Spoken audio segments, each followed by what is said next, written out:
Hey, what's up, everybody? Welcome back to another Oldsmokey live stream. Let me make a really quick.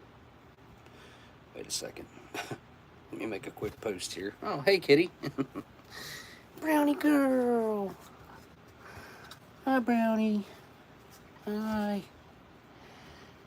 Hi, Brownie. Hi. Okay, did I do something wrong? I may have.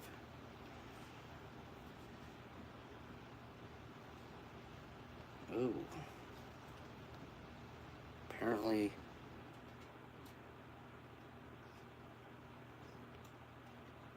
What did I do wrong?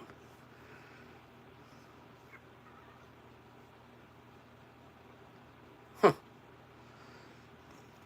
I must have set this up incorrectly or something. I'm not sure what's going on. Okay. Go back to home. Trying to find. I can't even find my own live stream. Like, that's pretty bad. Alright.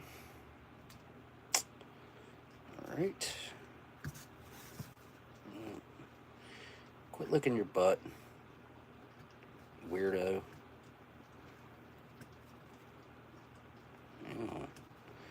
What the heck is going on?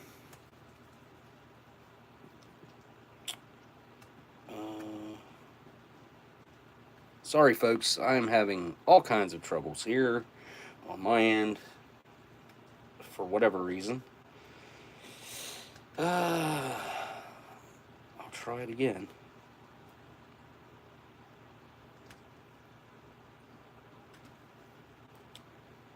Alright.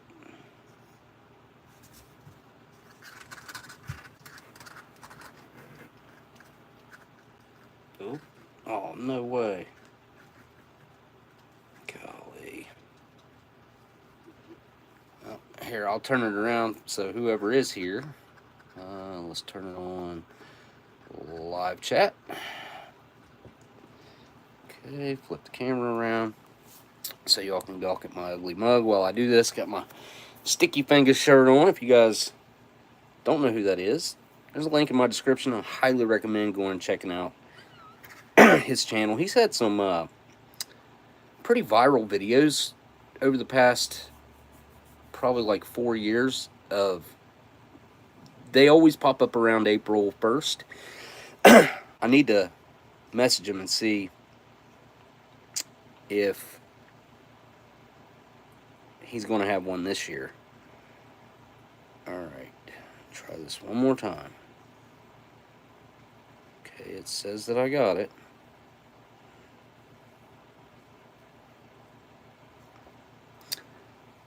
So, how many of you guys pay attention to, like, the MMA world, or I guess you can call it the boxing world? But have you seen, I'm sure most of you have seen that Mike Tyson is going to be fighting Jake Paul. That's an interesting topic in itself. I find it fascinating that Mike decided to come out of retirement, which, let's be honest, if it's a Netflix deal, it has to be. I don't think they've said the numbers out loud yet, but it has to be an absorbent. It's just a huge paycheck for both of them. Or why would he do it? I can't think of a really good reason why Mike Tyson would. I don't know. Just whenever you get that many years behind you, I don't care how hard you train. I just can't imagine someone at Mike's age. What is he, 50? Is he 59? I think he's 59. I can't imagine someone who's 59 or 58. I think he's either 58 or 59 being able to keep up with someone who's 20. I think Jake's 27.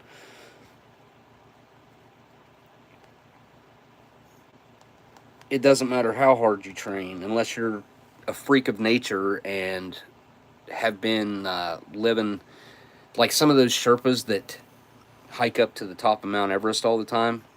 Those guys, and they're old, they're in their 50s and 60s, are probably in better shape than most 20, 25-year-olds that train on a daily basis, because those guys are, well, spending a lot of time at a oxygen-deprived environment and high pressures, and I don't know.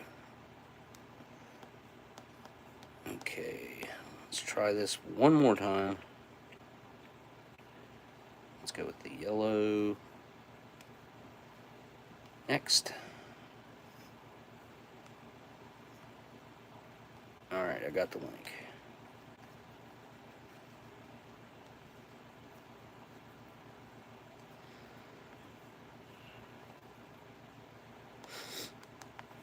And there'll probably be some new people stopping by again because we're doing it this vertical way. I know it's, I don't know. I don't know how I feel about it yet. I've done it twice. And it seems to have gotten better the second time than it was. The first time I struggled with it. The second time I feel like I'm getting more used to it. One thing I do not like is having to turn my tray a different way. And it just, I don't get as much screen room to make things happen. And obviously I can't flip it. Or can I? Could I rotate my screen and it not be... Hang on, let's just try it. Let's just see. Turn the camera around real quick to the back side. Nope. It automatically tells me to reorient my screen to the vertical setting, the way it sets up vertically. There we go. So that's not going to allow me to flip it. I thought I did this already. There we go. All right. I know it's a weird day. I had intended on doing this yesterday. This weekend was my son's birthday party, get-together thing. We did some shopping on Saturday. Sunday we did the actual party. And then when we got home, the little crippled cat, she's got she showed up with a broken leg, and I couldn't catch her for well over a year. I'm going to say probably closer to a year and a half, like 18 months, that I couldn't get hands on her. She would run away. She wouldn't let anybody get near her. And then finally, I was able to catch her, and by that point, like, the bone had already grown back, and she had just weird issues. She's never been a healthy cat. I've had her to the vet a few times, and I don't have the best vet. I feel like I don't have the worst vet. He's good for some things, and then I feel like there's some things that he's been doing it for a long time. Like, I kind of understand why he is the way he is, because he's been a vet for, I would say, 30 to 40 years. I'd say maybe longer than that. He's been a vet around here for a long time, and he's dealt with a lot of having to put pets down, and I'm sure after time that takes a toll on, like, how you do things, how you process things, how you address families who are having a pet that is their life is ending.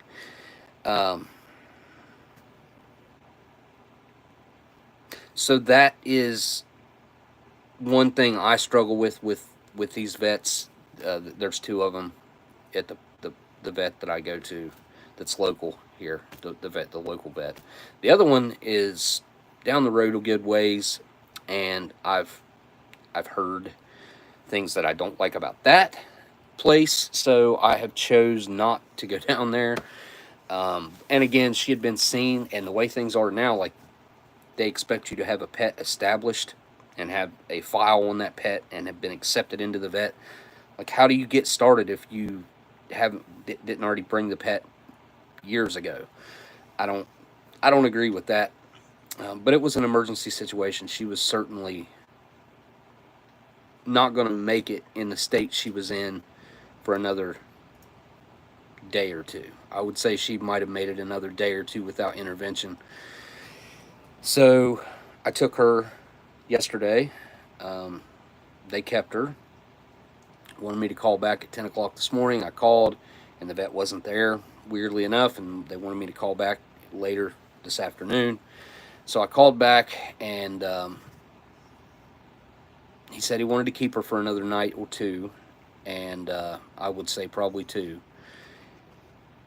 And I mentioned that if she's not going to gain any quality of life, that I don't feel like we should be prolonging her situation because she's in such bad shape. No, Brownie. Here, hang on. Here, come here. Come here. Yes. Yes, there's my girl. Look how she gets on me with her legs. She's such a weirdo. Yeah, she's one of my favorites. Brownie is. She's got such a good temperament, and she loves me. I know she loves me, and I love her. She's a good kitty. Aren't you, Brownie girl? Yeah. In the summertime, when she starts getting sun, she likes it outside more than she does like to come in. She starts turning brown, as you can see on her back, but in the wintertime and stuff, she's usually as black as she is up here. But she's been laying outside a bunch lately, and she's already starting to turn brown. Yes, I know. She's got a little bit of a skin condition going on. I've tried different medicines on her. I tried some oils that someone sent me those oils. I think Gail, did you send me some oils, Miss Gail? I think it was you that sent me the oils. It's been years ago. I have a little bit of that left, and that crippled cat used to have skin issues that cleared up, and I used that oil on her, and then she started leaking stuff out of her left ear, and she started walking sideways. So I tried to get that cleared up, and then she's got an infection right now that I assume stems from her leg. So I tried to take care of that with some antibiotics, and I think she did not do well with the antibiotics. I think it was killing off her immune system, and I'm afraid that because of that, she could have possibly contracted the feline leukemia. I don't know for sure, but I think it's definitely a possibility. So anyways, there's the whole explanation about my cat. I know it's a long one, and that's just where I'm at with her. I hate it when any of my animals have problems, especially when there's nothing that I can do. I've already done everything I could do for her. Yeah, look at you, Brownie. Look at you. Look, do you see yourself? Nope, nope, nope. Nope, nope, nope. Where do you think you're going? Here. There you go.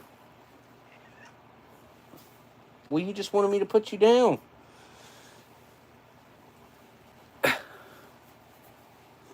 There. I know what you're wanting. You're wanting over there on the table. I don't want you on the table. I don't want you on the table, you goofus.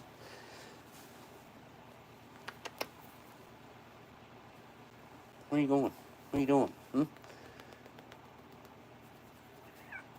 Yeah.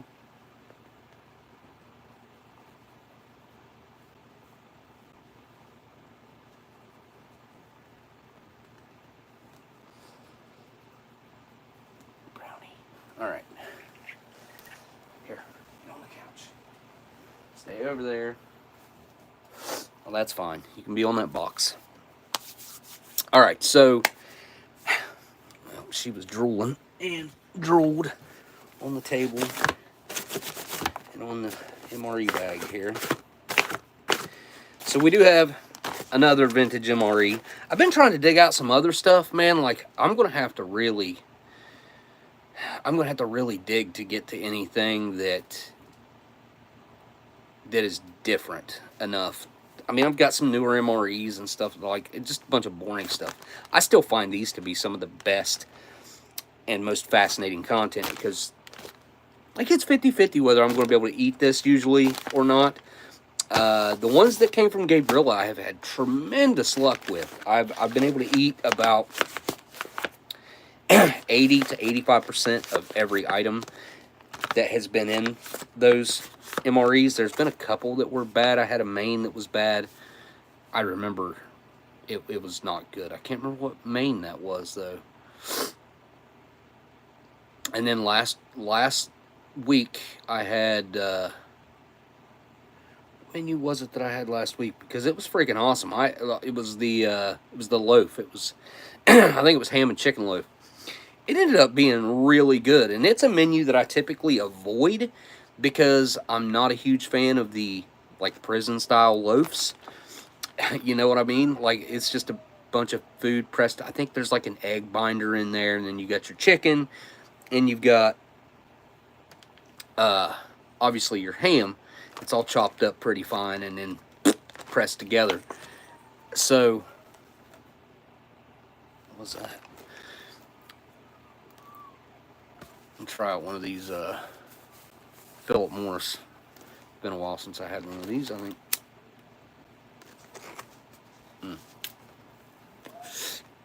Oh. Huh. Really been trying to quit laying way off on the smoking. So that was really strong and really different than what my palate, I guess, is used to. What? What?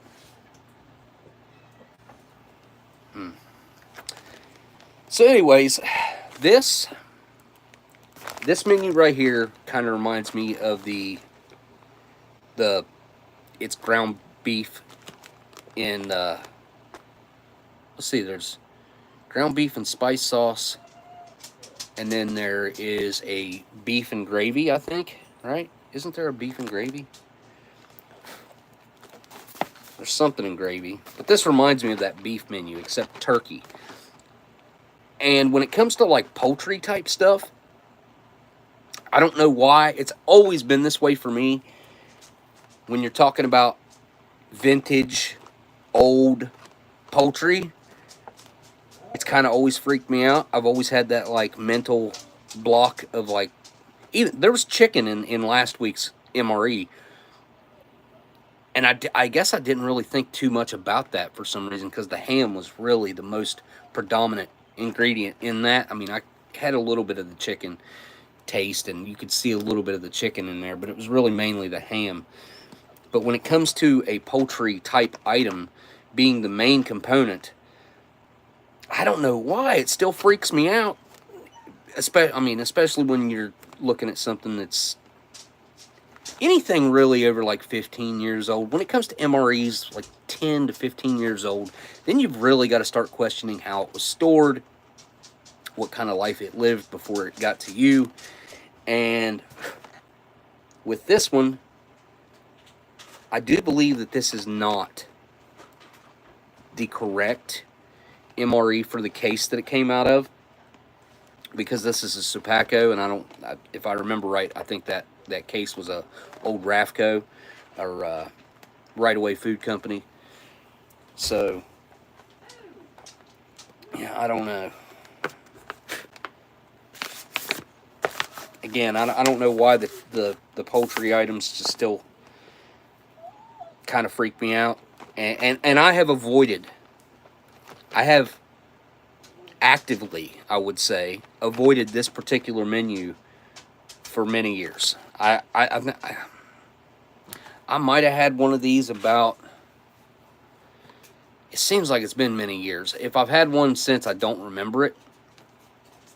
But I remember seeing a video on this about 7 or 8 years ago that completely turned me off, and I was like, I don't even want to mess with that. It's just not my type of food. You know what I mean? So, with that being said, I'm going to kind of go against my best judgment and what I would typically enjoy or prefer. And we're going to at least open up and see how this turkey diced with gravy goes down. It's a menu number 7. And like I mentioned, this particular one, Let's get that lighting. All right. Was made by Southern Packaging Company. No, wait, Southern Packaging and Storage Company. Mullins, South Carolina.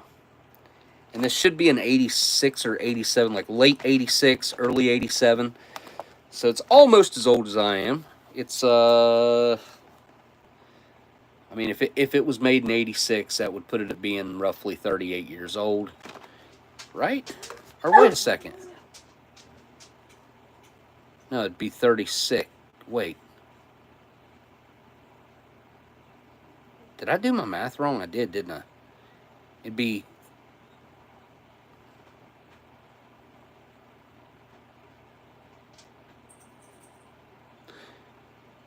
What am I thinking here? Like, my brain just stopped working for a second. 86, 96, 06, 16. Yeah, it'd be 38. That's right. That's right. Because it's 2024. Okay. All right. I was right. Well, let's just get to it. Try not to drag this live stream out too awful far.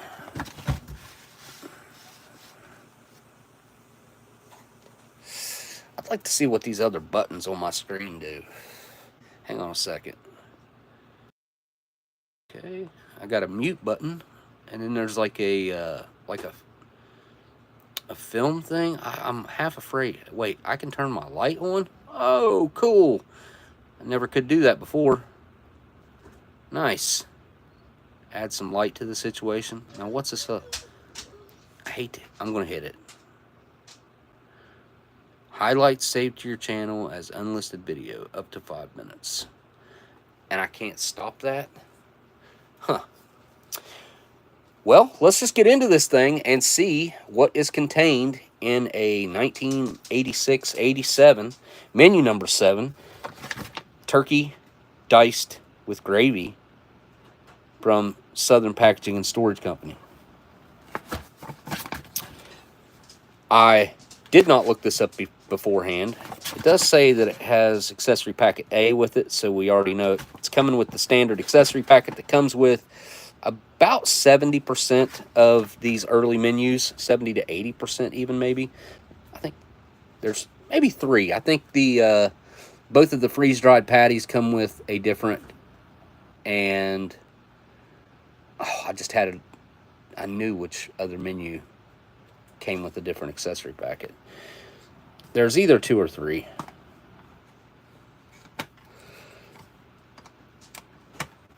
Last time I cut my daggone thumb. Alright, let's see what's in this bad boy. And big thanks, huge thanks to gabeRILLA yet again for providing this. This came from Gabe, so. First off, we have our classic MRE crackers, which I have heard that they've done away with in the new MREs. I have not confirmed that yet. I guess I could look up on the government website and see if that's true or not. Next. Wait, is there a date on this? Man, that's some really robust packaging. A little bit of separation on the top right there where the seal is. You can kind of see it. Yeah, you can see it. It's a little crooked, but it's there. You can see the seal on this side, down through there, and then the one on the bottom is like right up against the crackers where it's crimped. It's a crimping machine that is hot, and there's the plastic in there that I guess binds together would be my guess on how exactly that works, because there's no added glue or anything like that. And then the other seal is right on the outside edge on this one. No separation on that, but where that was a little bit off, you got that. And really nicely vacuum packed, but no date on there. So let's keep looking. Hey, Dan with the super chat. I wish the bots in the chat would at least drop a thumbs up like the rest of us. Yeah, hit that thumbs up or down. Thanks for the super chat. Let me hit I can actually like that. Thanks for the super chat, Dan. I really appreciate it. Yeah, I wish the bots had money and they just started dropping money on everybody's live streams. That'd be awesome. uh, I haven't seen. Well, I mean, I see someone from another country that I can't translate what they're writing. Yeah, I can't read any of that. So I'm just lost whenever it comes to whatever they're typing there. Sorry about that, Cell AT61. It sounds like a robot name. Here's our turkey diced with gravy from. Hold up. This appears to be a 1984, the 45th day of 1984. This is actually much older than I thought. Huh. Well, this came out of a case that was marked 80, that's got 86s and 87s in it. So somehow or another, an MRE, that's 40 years old. This is 40-year-old turkey. Awesome. And look at this. I had no idea that this was in here. What? Hang on. I had one of these. I had one of the potato patties not that long ago. Did I have this exact same menu?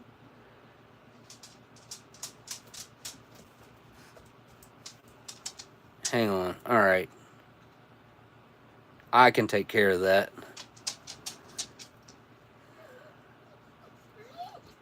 Boom. There you go, guys.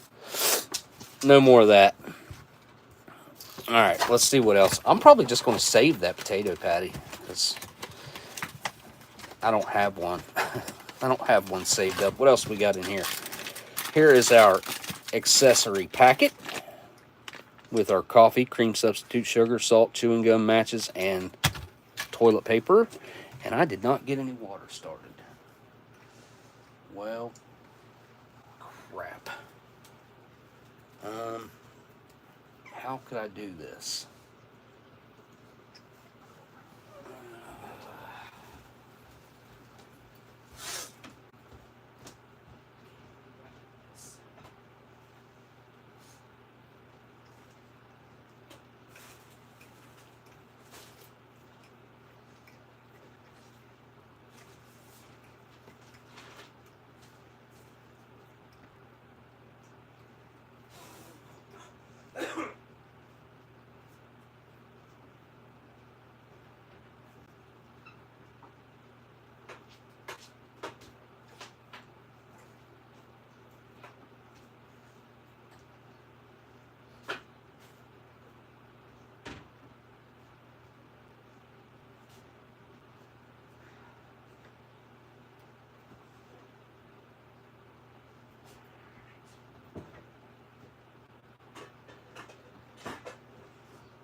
Huh. All right. So I put the minimum amount of water I could in there to get it boiling, and Then threw some other water in there. Sorry about that, folks. I had to walk away there for a second and get stuff up and going. There is our MRE spoon from 1984. Basically the same exact spoon that you'd get in an MCI or Meal Combat Individual, the old boxed meals. What else we got in here? What is this? We have a maple nut cake from 1983. Hold on. What? Wait. Maybe 124th day of 84, maybe? Looks like SP4124. Look, the way I can see that on camera versus how I see it with my eyes is crazy how different that it looks. The camera picks it up way better than what my, in person, my eyeballs can pick it up. It's kind of crazy how much different that is. I can put that right there. Good old maple nut cake. Man, I love a good maple nut cake when they're good. What else is in here? Nice. Heck yes. Cocoa beverage powder. And last but not least, we got some grape jelly. Nice. Love me some jelly. Some 40-year-old jelly at that. It's usually better than new jelly, to be honest. Like, this old grape jelly, even though I think this is smaller. I think the newer jellies were bigger. But this old grape jelly will taste better than a brand new grape jelly. And look how good a shape that's in. Literally looks like it just rolled off the production floor. There is a date stamped in this as well. It is 1470. So is it possible that they were using jelly from 1981? Wait, no, that would not be correct now, would it? Because there's not 400 and some days. I can't tell. It looks like a 14. There's no number there underneath that crack. And then a 02, and then another 4 stamped right there. So 14024. Huh. So the 24th day of 04, or of 84, I guess. It'd be 024. I don't know. So that would legitimately be over 40 years old, slightly.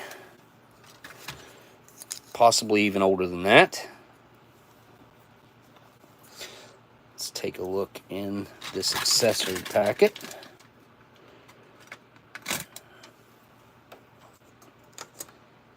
I want to say a huge thanks to Dan again for that super chat that he sent in earlier. And don't forget to hit that thumbs up or down, either way. Google doesn't care whether it's up or down. They just want a thumb. So, hey, Stella. Let's see what's in our accessory packet. It smells amazing. Hang on.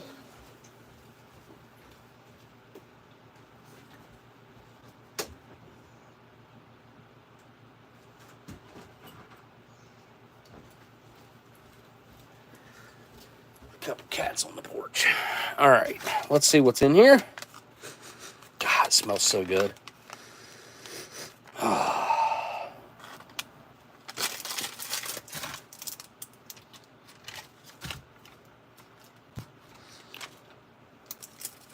Start off with our green chiclet style gum. Looks like to be in really, really good shape. I mean, usually there's some discoloration, cracking. It starts to fade, usually. That looks like it's legitimately brand spanking new. And then we got our blue United States issued butt ration. And I believe it does say Tufco on there. Company.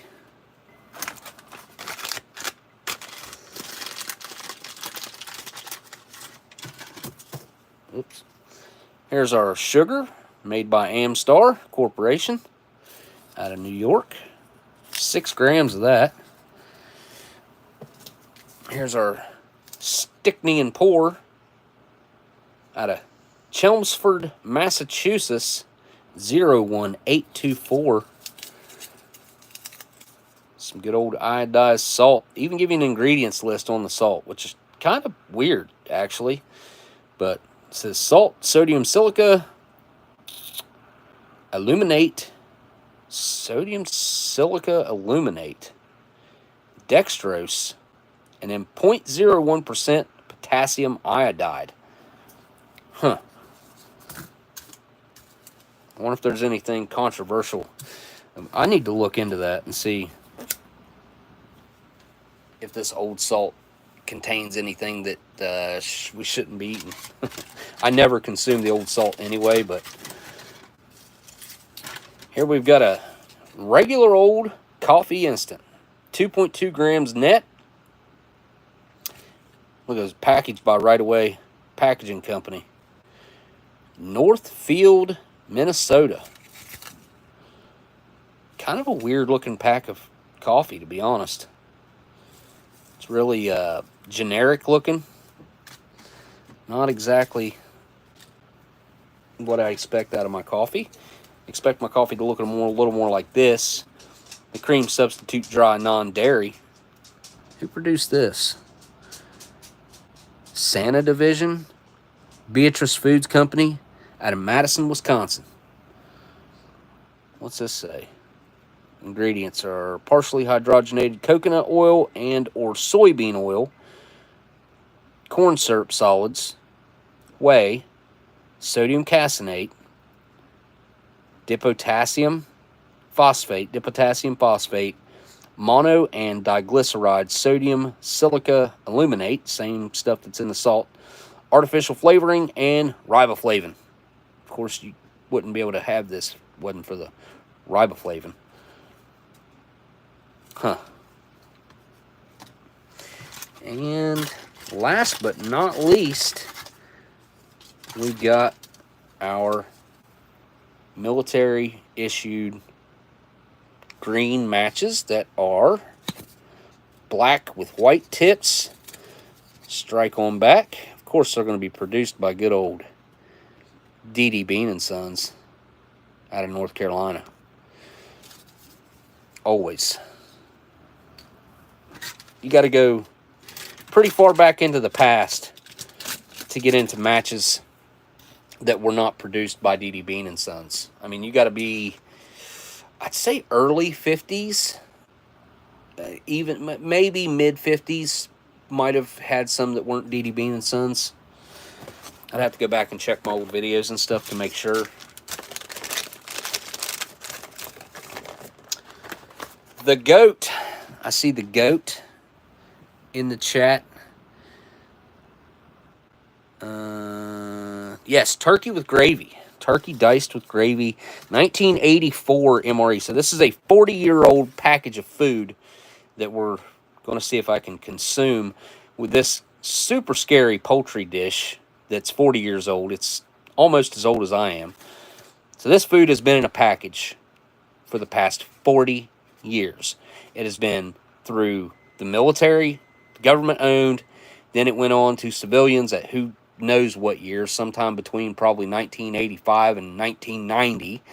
And then it spent who knows how long in their possession and probably got sold to somebody else. And then it could have been a one owner. This could have been one person that owned it ever since the early or the mid 80s to early 90s, whenever the government decided to surplus these off.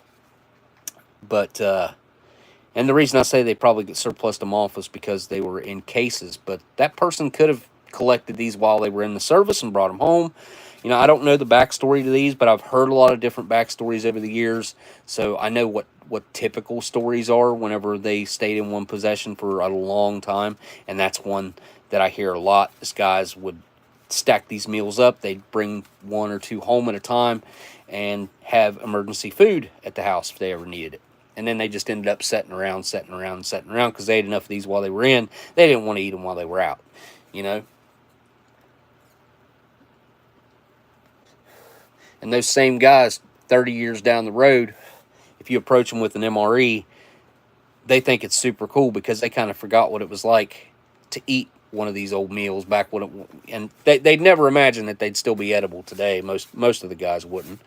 So let's get into this turkey diced with gravy. Let me go throw it in that boiling water that's hopefully boiling by now. I would hope so. And I'll grab the water that I put in the microwave. Man, this thing is glued really well.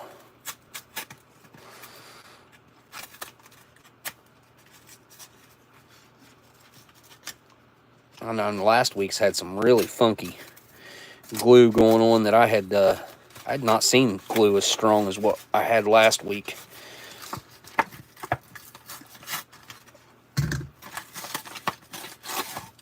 There we go. Take that off there because it'll just end up in my water. That's still pretty tacky. Underneath that ripped off stuff, let's see here. Feels like a little bit of delamination going on, which is always a bad sign. There you go. Turkey diced with gravy. 4045. 45th day of 1984. Do I need to heat anything else up? I do not, right? Yeah, no, I'm good. All right, let me get this in the water and I'll be right back.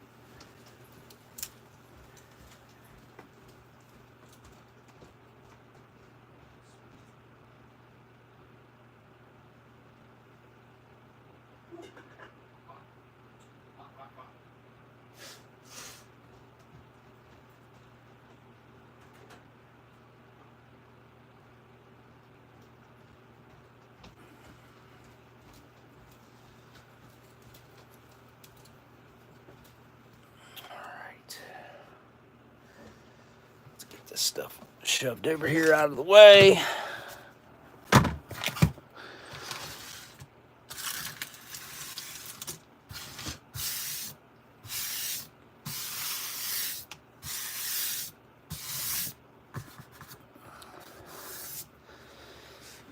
All right.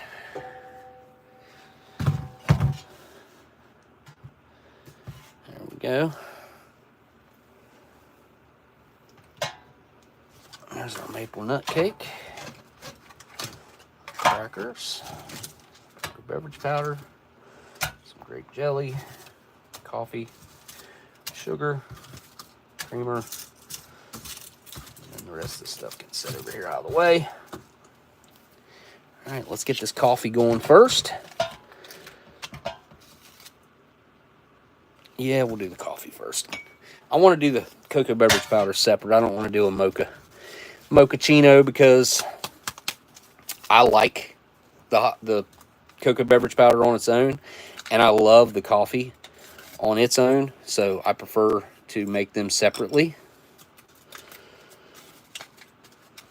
I only want to leave that turkey in there for 3 minutes, so somebody remind me in about a minute and a half from now. Coffee's looking pretty good. Smells amazing. But I can smell the ascorbic acid in there. I'm telling you, I can just smell it. Not that that's a bad thing. It's just, it's an acquired taste, I feel like. And it's something that is very pronounced. And it's just something I associate with this old military coffee. There's our creamer. I didn't even check it before I dumped it in there. It felt good, so I figured it'd be good. It looks really good.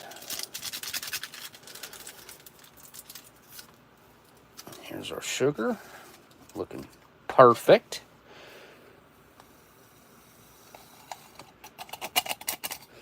There we go.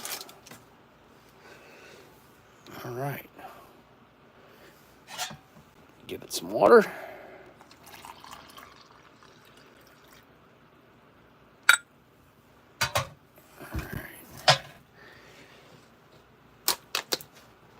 Get us some water going for our cocoa beverage powder.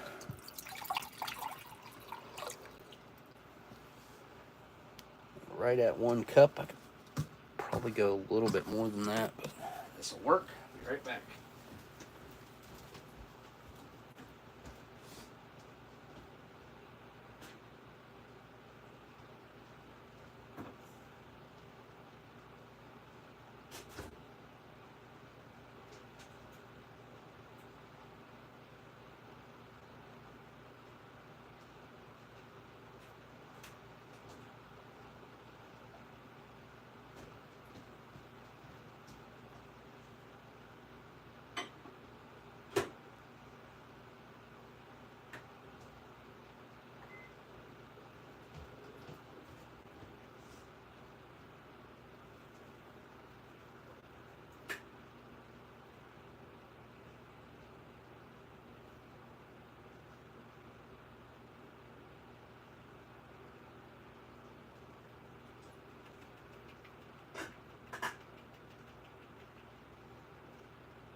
Alright, we got our turkey diced gravy ready to go.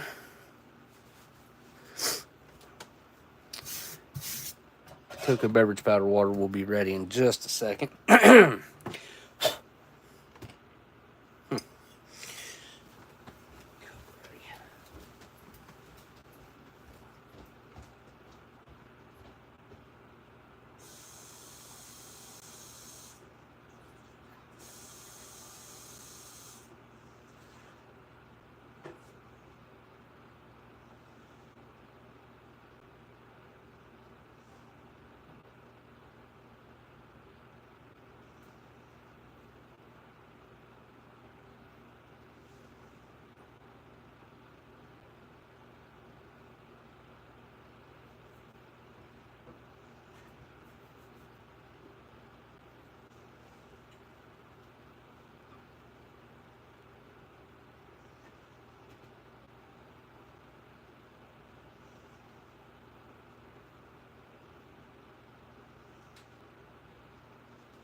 Alright.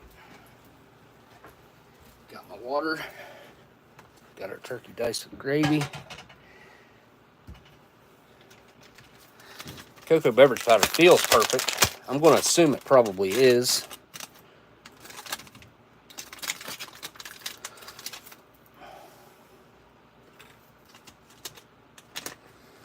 Oh yeah, look at that. Looking good. Give it a little bit of a dry try here, just to make sure.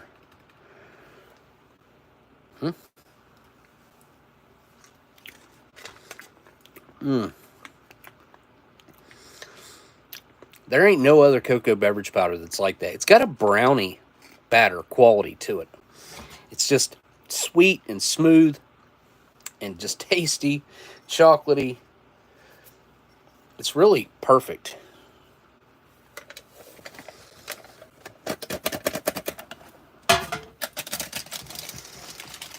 Every little bit out of there that I can get.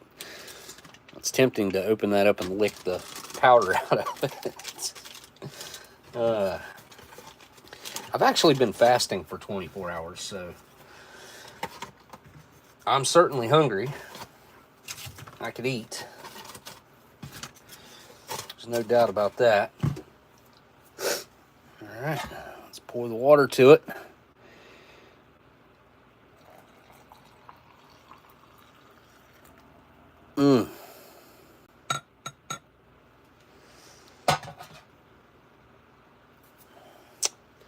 I know that's going to be good. Looking forward to it. Big time. I need a deeper spoon. Tell you what, in honor of Dan's super chat earlier, I'm going to break out the Aussie spoon. Great. Absolutely fantastic Australian spoons. If you don't know, you don't know. But if you know, you know. These things are legitimately the bomb. I've had this one for years, but I have 2 or 3 of these. I use them all the time. So I clean them and just continue to reuse them and reuse them and reuse them. And I've never had one fail on me. Now, the MRE spoons, I also reuse all of those. I reuse them all the time. And I have had the MRE spoons break on me. So, I don't know if that's got something to do with that partially biodegradable quality that they have or what. But I've never, knock on wood, I've never had one of these break on me yet. But I have had multiple MRE spoons just be brittle and break.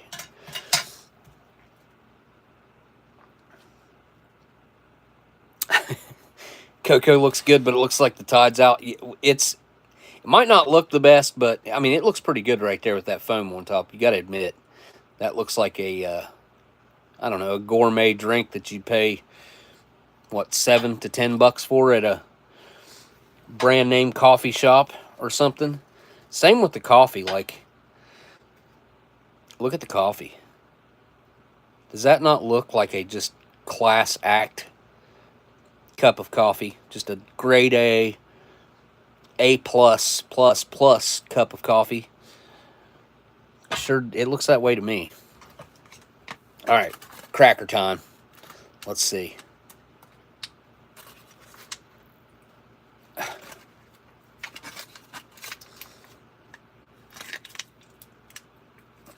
Lord. There it was. Nice little vacuum release. Looking good. Look at that. They got the toasted parts facing each other. I've never seen that before. Usually they're always facing the same direction. These were not. Interesting. And broken. That's not usual either. That's, you know, they're not bad though. They broke in a good way. Pretty much right down the middle. Couldn't ask for much better than that, in my personal opinion. All right, let's take a look. And of course they glued it in. Why would you even look? These boxes were so tight. That was all the clearance that bag had. I mean, that flap's literally pressed against it. I don't understand what the point was of gluing these in. I will never understand that. Like, you're going to have to... I need to see a video of old production of why. Maybe these boxes were laid out flat.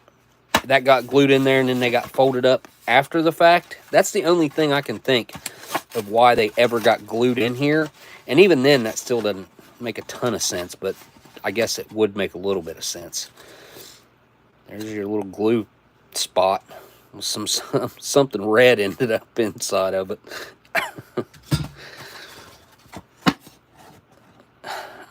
There shouldn't have been nothing red in there. It's so weird.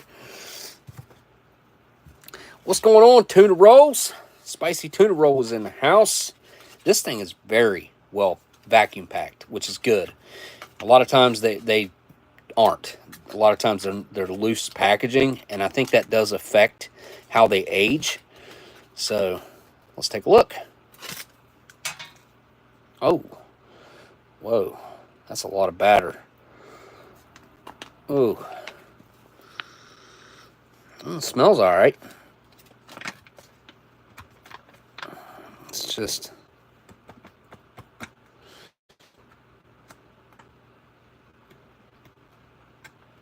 that's so weird.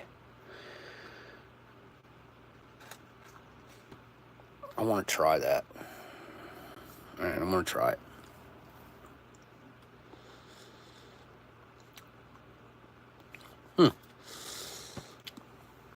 It's not bad, but I need more to get a better taste. There's a nice little chunk of skin. I'm going to call that skin. Look how thin it is. You can see through it. All right, I'm going to try that. Yeah, there ain't nothing to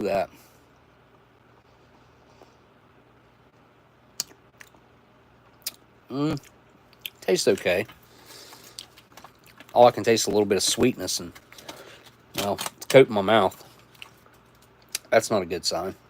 But that could be because that little thin part just didn't age well. Look how perfect. that piece of cake looks. That looks like a perfect maple nut cake. Because it is. Perfect maple nut cake. Some more skin left in the bag there.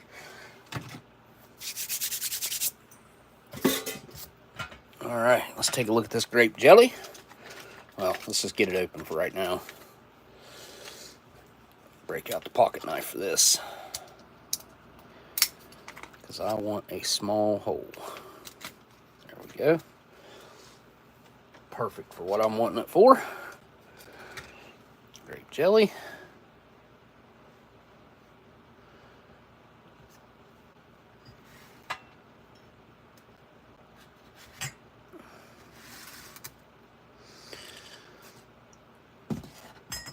There we go. That's better. Hey, all right, Eeyore's here. What's going on, Seth? Good to see you made it by, man. Good to see you stop by. All right, all right, all right. It is time for some 40-year-old poultry. It's actually 40 years old. It's older than what I thought it was going to be. Minnie.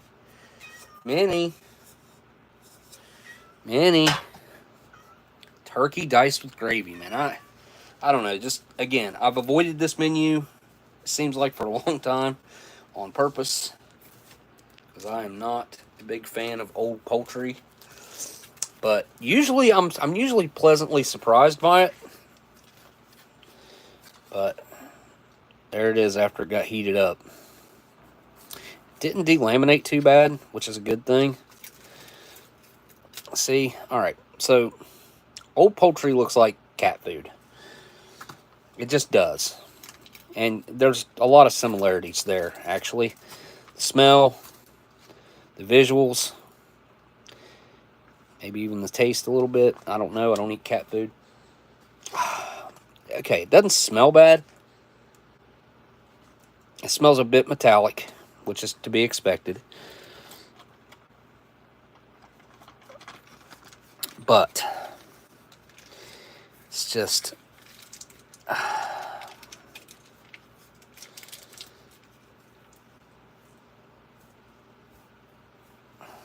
let me go get rid of this. Minnie.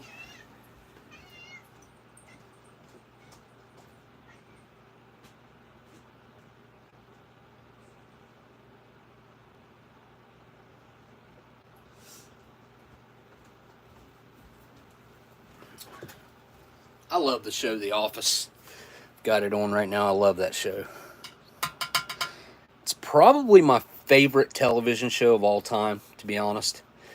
I can't think of anything that would top it. There's some great TV shows out there, but I'd say The Office is probably my number one.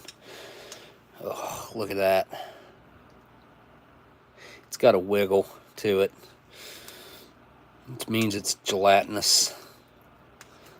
The chunks are...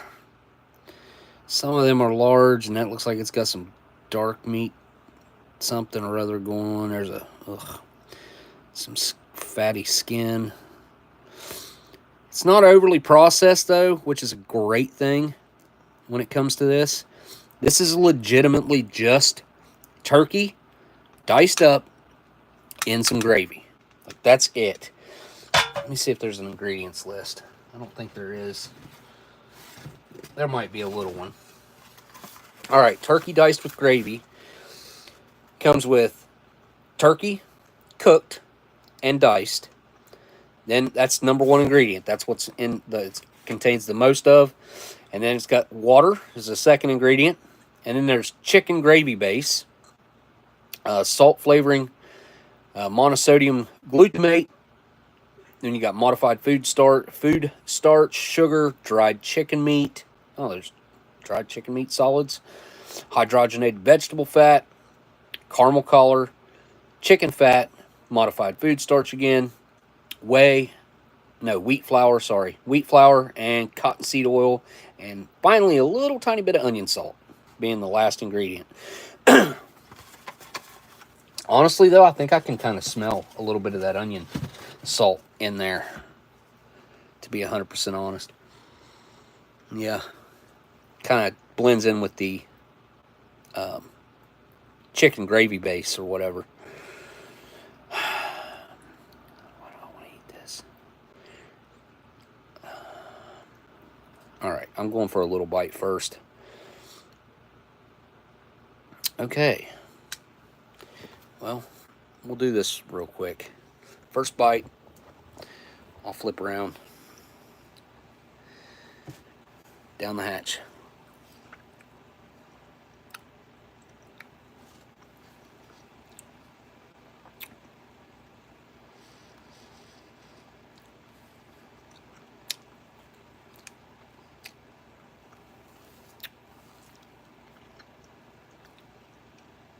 It's got a lot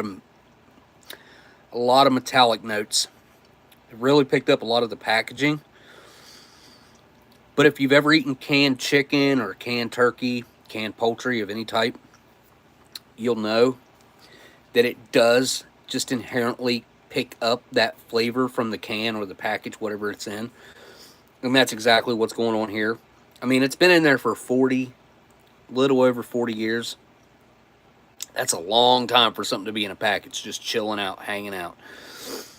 Hey, what's going on, Flawless? You always got to start with a small bite. So anything like, I'm not recommending anybody eat old food. I'm never going to recommend that. But from my experience, from all this that I've done, is you always start when it's anything that could have a note of danger that comes along with it. You always start with a taste. And then if that taste goes well, first you start with how it looks, then you see how it smells. If it passes those two tests, then you try a taste. Then if that taste passes, then you can go in, like you can get in there. Which it did pass the taste test. No numbness, no stinging, no weirdness. I've had that plenty of times with mains that were most certainly they were rancid. They were gone. They were on their, well, they were not food anymore. They were trash. Now this is still food. This is not bad. Not bad at all. It's the metallic flavor, especially with the canned poultry aspect of it. It's to be expected. And look, it's not appealing looking at all. I don't know how I'm going to get that in the camera. I don't know how well you can see it, but if y'all think that looks good, your opinion of what looks good and what looks bad is different from mine. Maybe some people think this looks good. I don't. I think it looks like what it looks like. I could give all kinds of descriptors for what this resembles, but I won't. I will spare you, and I will just eat it.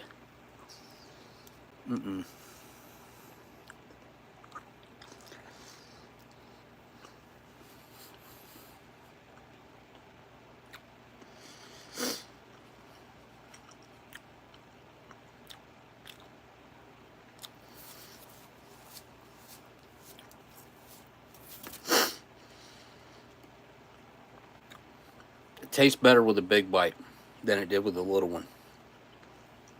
I don't know why.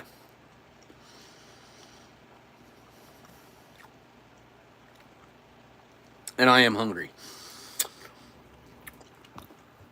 It's got a little bit of a weird throat feel, which is not a great indicator of its condition, or its being in good condition, I should say. It's tolerable, though. It's not anything crazy. That cracker underneath there's broke way worse than this one. Yeah, I thought so.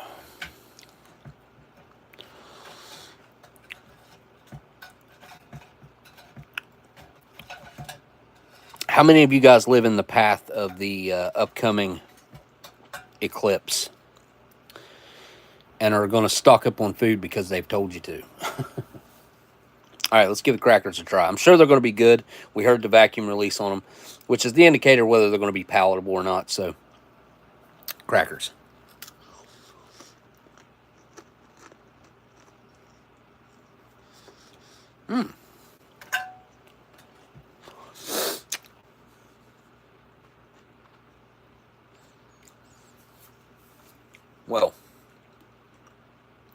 those don't really taste that much like malted barley. They got a little bit in there, but it's way more of the toasted flour flavor going on. Really well toasted, perfectly salted. They're not too salty. They're not lacking salt either.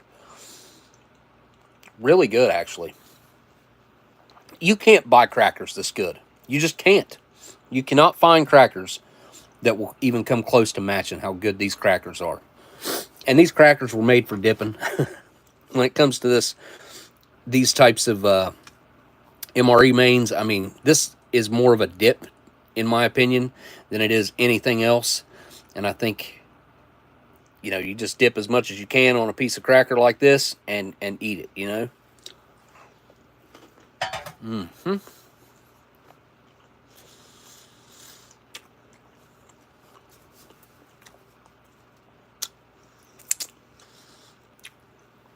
That actually made the turkey diced with gravy taste a lot more salty. It's good, though. They mix really well together. It's actually even a little bit better than the ham and chicken loaf that I had last week. It was good. And it was great dipped. Like this. But this really helps balance out what kind of counteracts that metallic flavor that's going on in there.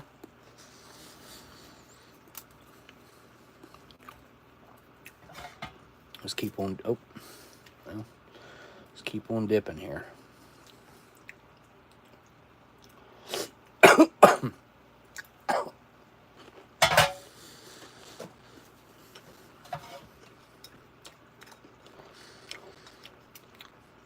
Daggone it.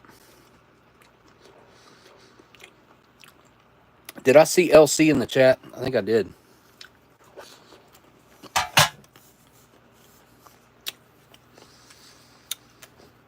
Flaws, this MRE is 40 years old. It's exactly 40 years old. 1984. It's in remarkable shape for being 40 years old. Really is. So far, every indicator that I have, that I have tasted, I should say, has been good. And visually. That little skin that I tried wasn't all that great, though. But that could have been because it was so thin, it didn't age out well. We'll find out here in a second. But I like to eat this while it's still warm, on the hotter side, because when this stuff cools down, it gets gelatinous, it starts to solidify, and it becomes pretty hard to eat, to be honest. Like, I'm not a fan of eating MREs at room temperature or cold. I'm just not a fan of that at all.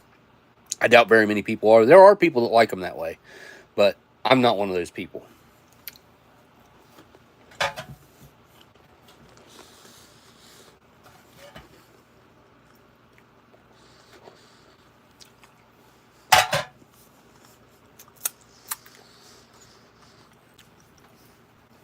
12 years older than you.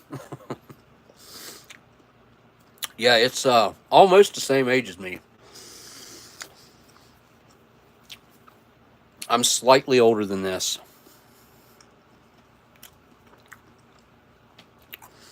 Hey, Elsie, well, it's good to see you in here. Sorry for the not doing the Saturday thing. Guys, we had the, well, my son's birthday party was Sunday, but Saturday I had to go do some shopping for him. So that's what we were doing Saturday. And I had planned on being home in time, but I didn't get home till it was like 10:30. And we just missed.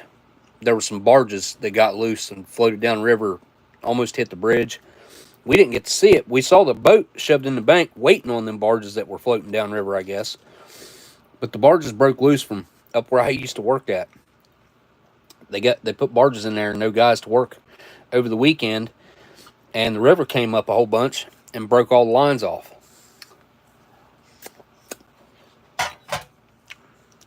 I don't know if there was any other damage that happened or not.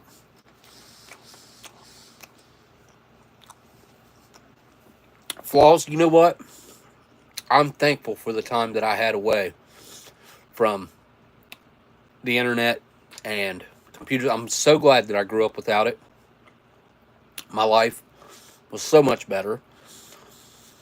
My kids, I didn't let them get on it. Like, I made them pretty much grow up similar to how I grew up. And one of these days, I'm pretty sure they'll thank me for that. But, you know, we live right next to the grade school. They got to go up there and play on the playground every day, play basketball, play outside with their friends. I bought them four-wheeler that they'd never ride, which was kind of crazy, I thought. Because at that age, I freaking loved the four-wheeler that I had, the little four-wheeler I had. And then I became obsessed with that type of stuff.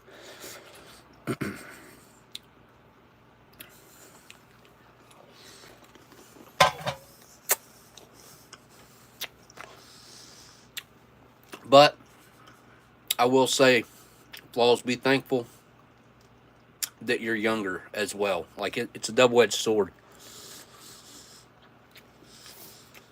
I hope the world doesn't go... Well, let me just say that I hope the world doesn't continue to go in the direction that it's been going. And things start to get better for everyone. Because, well, I mean, we can't keep on this direction for much longer. Let's be honest.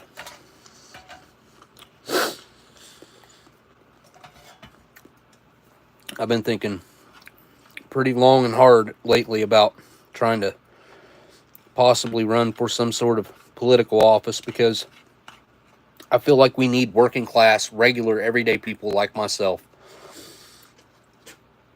to get into politics and help make some of these policies better for us.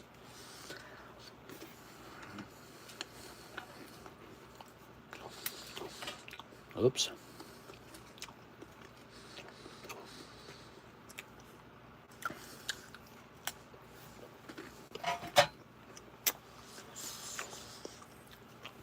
It's starting to cool down. I gotta keep eating.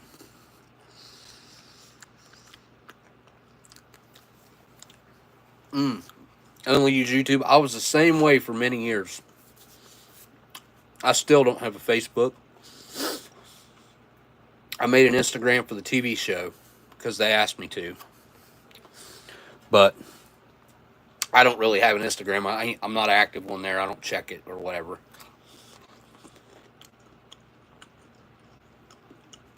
I did start, I have a TikTok account that I've been using, and TikTok reminds me of the old YouTube. Back when you were free to make content that made sense to you. But it started to be censored pretty heavily here over the past year and a half. Ever since the United States took over. The United States took over possession of the servers. Some douchebag that owns his own Hawaiian island stores all the data from TikTok. Supposedly. I remember back when that happened. So I don't know what they're talking about now, because they already took over control of all the data. So I don't know. It's all stupid. But I have been against Facebook since day one. I don't trust Mark Zuckerberg as far as I could throw him. And, I mean, you think about how dirty he did his partner that helped create that. That tells you all you need to know about him right there.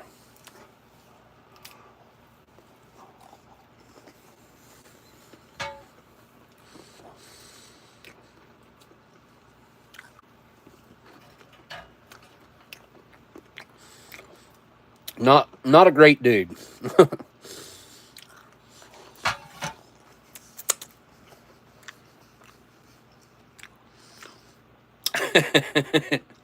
Seth, yeah, you're probably right. Might be able to toss him a good little ways, but all right.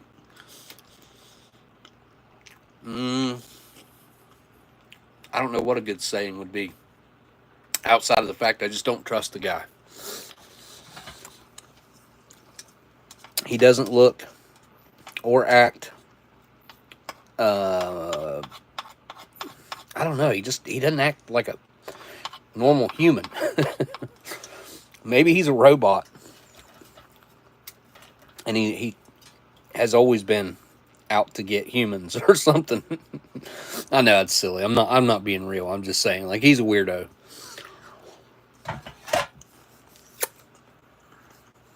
There's a lot of people out there don't like Elon Musk, you know, because he's got a bunch of money. That's usually their main reason that I hear. Well, he's super rich. He's got to be a horrible guy. I don't know. You know, I would pick him over Zuckerberg any day. That's for dang sure.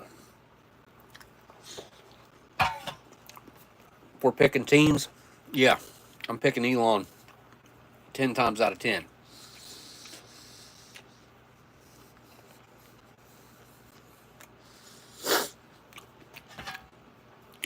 All right. Well, pretty much ate all that.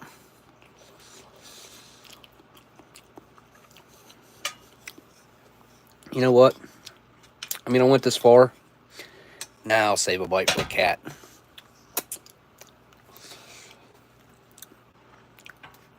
All right, gonna rinse the old palate and wash that down a little bit.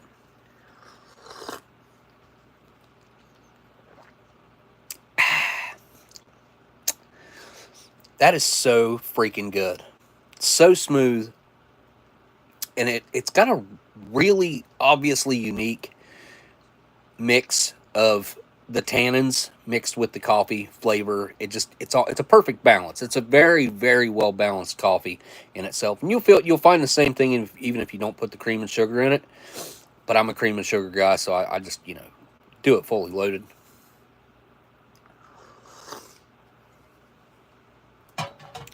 Yeah, I mean, I commend someone for committing to their own thoughts and processes, whether someone likes it or not. You don't have to like everything you do. If, you know, if that's your way, if that's your way of thinking or your way of doing it, like you can respect someone when it comes to certain things like that.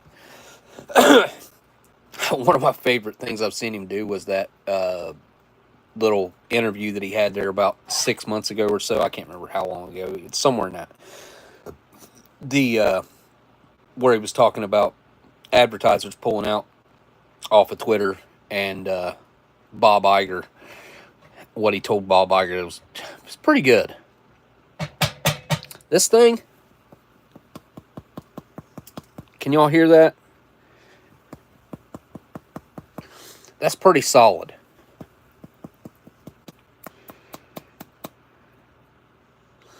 I mean, it's really stiff. This is probably one of the better put together ones that I've seen in a long time. I mean, it really resembles the shape of a piece of bread off a loaf. That side's not as pretty as the other side. This side looking good. Looking real good. Alright, let's break a little piece off this bad boy. There's your cross section. It looks like a nice pastry cake. The nuts do not look good at all. I mean, they super dark. It's not really a good sign. But I've had them be super dark like this and be fine. But I've also had them be super dark like this and be absolutely horrible. And make my mouth numb and my throat burn and all kinds of, make my stomach hurt. So I'm going to take this small little bite off the top up here that appears to not have too many nuts in it. That top little corner. And give it a try. Well, a little bigger than what I wanted.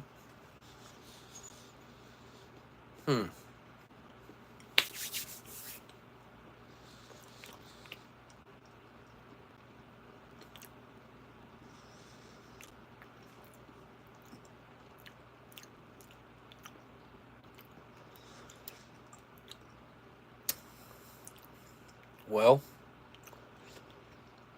it's in the first stages of going bad, I believe. It's coated my mouth Oh, wait, there it comes. It's kind of a delayed reaction. I'm getting the stinging on the side of my tongue now. The back. It's always towards the back, towards your throat, but it's not like under your tongue. It's always in the same place. It's weird.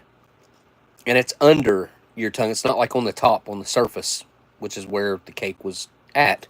So it doesn't make sense why it goes to the underside of my tongue, but that's just how it works every time.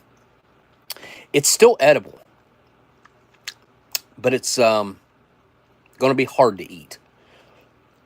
It's coated my mouth in that like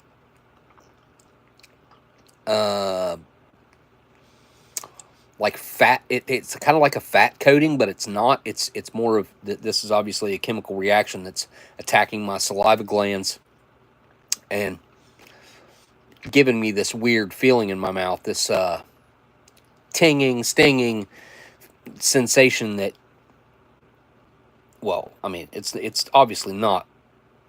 That's like your body telling you not to eat it. You know what I mean? It's like your body giving you all the warning signs. But it's weird, too, because it took till after I swallowed it before the stinging started. Like, it's strange how this works. I'm gonna give it another bite. I guess sometimes people don't believe that I eat this stuff, but which I eat it all the time.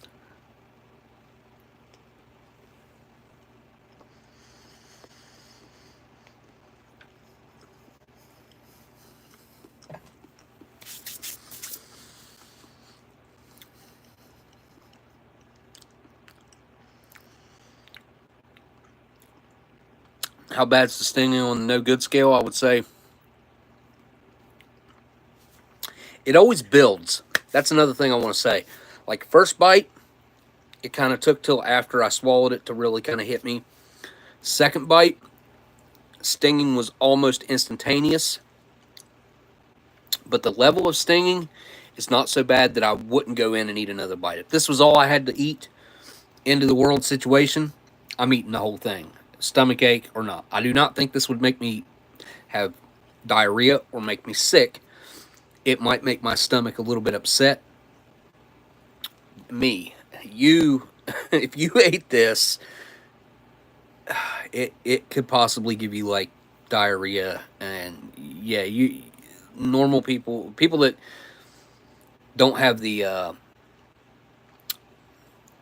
different stomach floras that I've built up might not be able to handle this one. It's probably like if I was to put a scale on it, like 1 is barely stinging. You can kind of barely tell that it's gone wrong, and a 10 being like, you gotta spit it out. You put it in your mouth and it stings so bad and it tastes so bad. It's bitter and there's all kinds of reactions going on in your mouth. This would probably be like a 3 or a 4. Like, probably, yeah, 3, in between a 3 and a 4, probably 3.5.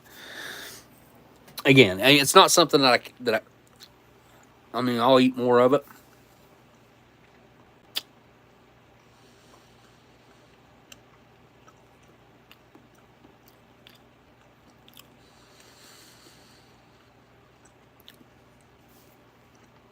So even though I've chewed it up on both sides, it's attacking the right side of my mouth more. For whatever reason. I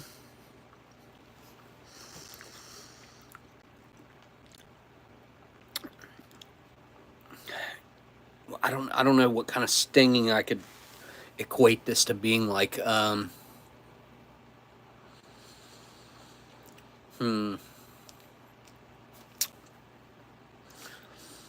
What have I experienced this with other than food? I mean, even in like my jaws, like in between my teeth and my cheeks, is that like that grittiness and just a very strange numbing. It's numbing now. There's a numbing sensation to it as well that happens. I would love to break down the scientific aspect of exactly what is happening inside my mouth when I consume something that is obviously past its best by date. You know, it's not it's not that you can't consume it anymore. It's probably that you shouldn't, or most people should not consume this. I would certainly, like I said, I would eat this. It's not anything that scares me off from eating it. But what is it about my beard?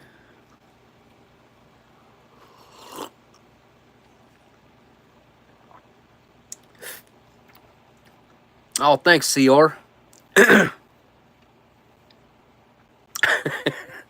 uh, I won't get anything like that going on, I don't think. Let's try out some jelly and crackers, because I think that'll be a nice little palate cleanser in comparison to the cake that has certainly gone off. I find myself wanting to go back for more, though. Flavor-wise, I did not touch on the flavor. So the maple flavor is pretty subtle. The sweetness is also very balanced. It's not very sweet, hardly at all. As far as American snacks go, it's probably more sweet than something that you would find in like a European style cake or sandwich. A little bit sweeter than that, maybe, but not an overly sweet type of treat. Oops. Easy. Give me some jelly. There we go. This just wants to leak through the cracker, so here we go.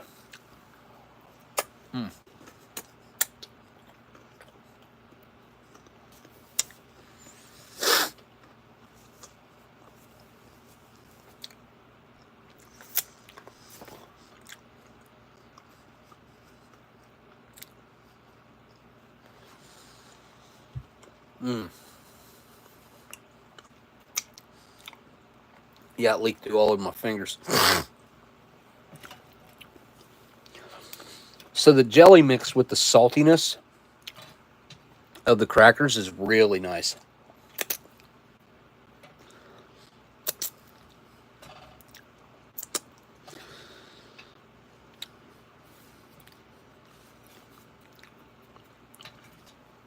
The jelly itself doesn't have a whole lot of flavor going on. And that's going to leak through there quick. Here we go.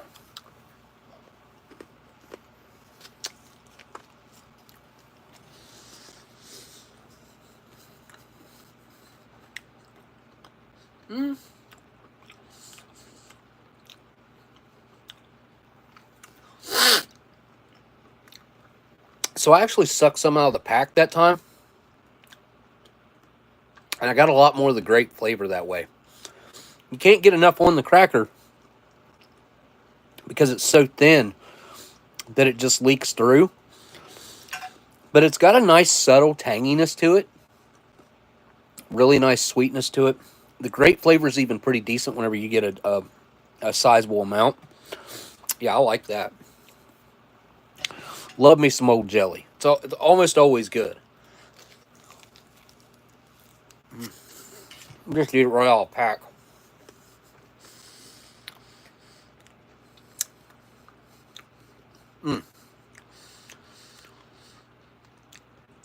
Oh, Miss Marilyn, yeah.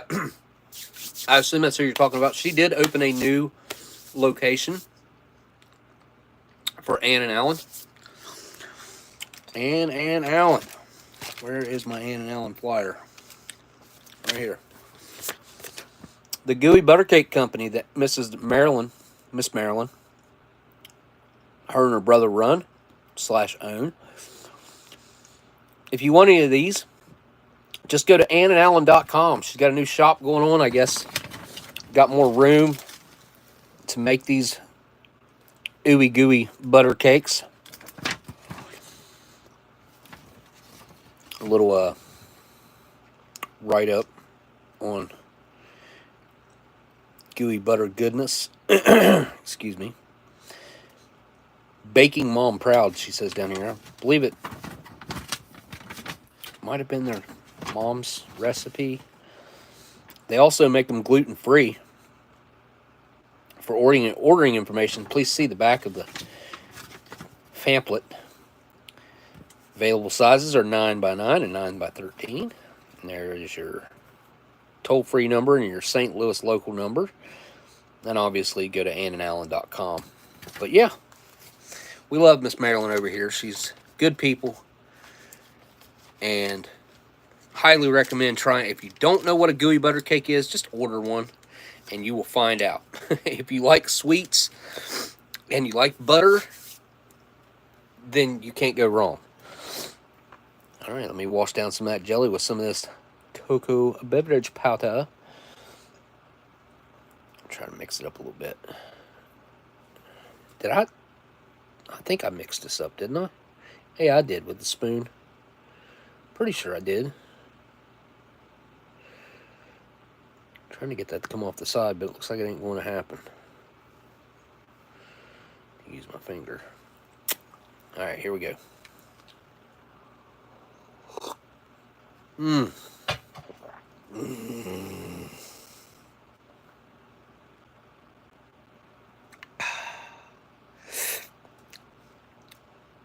That is on another level of just perfection. I've said it 100 times. I'll say it 100 more. I wish I could buy this somewhere. Other than getting it in a freaking 40-year-old MRE, I wish I could buy this type of the same formula of this vintage cocoa beverage powder. Now, I don't know if the 40 years has done anything to the flavor. It doesn't really seem like it, but maybe it has, and I just don't know. But this is legitimately the best cocoa beverage powder that I know of. Seriously. I've had just about every kind that they sell in over the counter. I've had tons of different cocoa beverage powders. I've had the Starbucks ones. I've had all the different big name brands, Swiss Miss and Nestle, and of course I've had all those. I've had weird off brands I pick up when I see them. Just nothing compares to this. It really doesn't. And if you've never had one, I highly recommend trying to find one, a good one, and try it out, because if you like cocoa beverage powder, I can't imagine you not loving this. It's so good. And I even put a little bit of extra water in this, and I don't regret it at all. Like, I get an extra drink out of it instead of it just being... I think it only calls for 6 ounces, and I think I put about 9 in here. Ah, and it's still got a nice thickness to it. It's super smooth. And then the coffee. Coffee's great, too.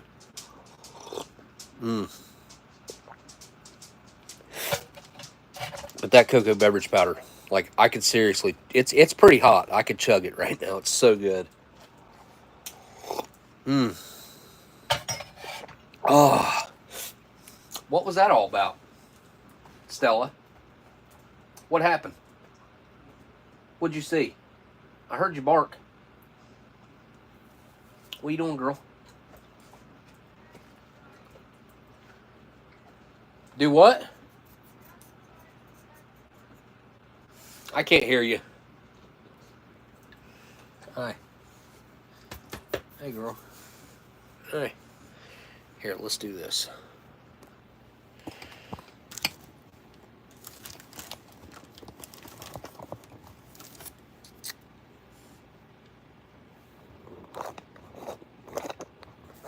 Say hi. Look, here, Stella. Look over here. Where's a big girl?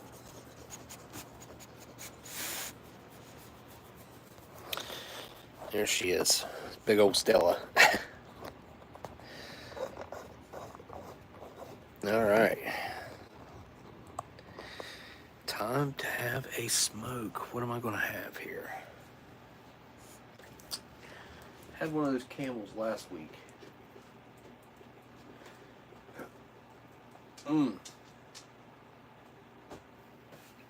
No, I'm going for one of these. These have got to be my favorite that that Delicious has sent me. Is these all natural Pall Mall American blends. They can't all the way from Poland. You can't buy anything like this over here, I'm telling you. And I'm going to savor every single one of them. Look how cool the packaging is. Like, it's got a little bit of, it's a phone number or something in there to help you quit, I'm sure. But, oh, man, these are, these are on another level. Seriously, a pack like this here would cost you about 13, 14 bucks. Easy. And honestly, these ones might be worth almost that because they're just that good. They're one of the best I've had in a long, long time. I mean, I can't really think of one that is better. Not as far as a new one goes. When you get into aging tobacco and what happens when tobacco ages and all the different floral notes and all the different flavors that come along with being properly aged and hermetically sealed packaging or cans or whatever it may be. This is different though. These are fresh. These are new. And I can't think of one that... I mean, the American Spirits are good, but they're not this good. They're good. These are good. I wish I could get more of them. Delicious and just insanely kind to send them over. I've got to get him a cool package put together and sent over to him. I know he likes his sweets. Send him some American stuff, but he gets the American stuff sometimes easier than I can over there, which is kind of silly. We can't hardly get nothing over here anymore.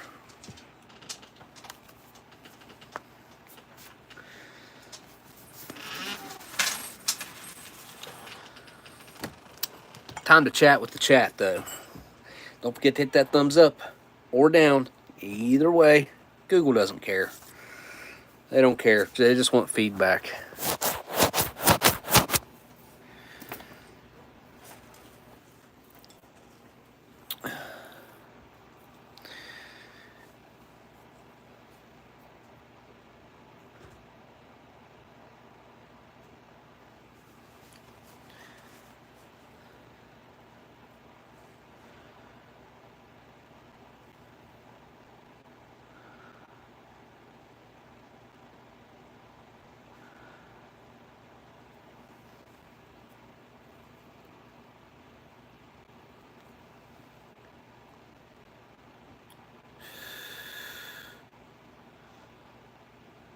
I'm trying to read through the chat, the old chat here.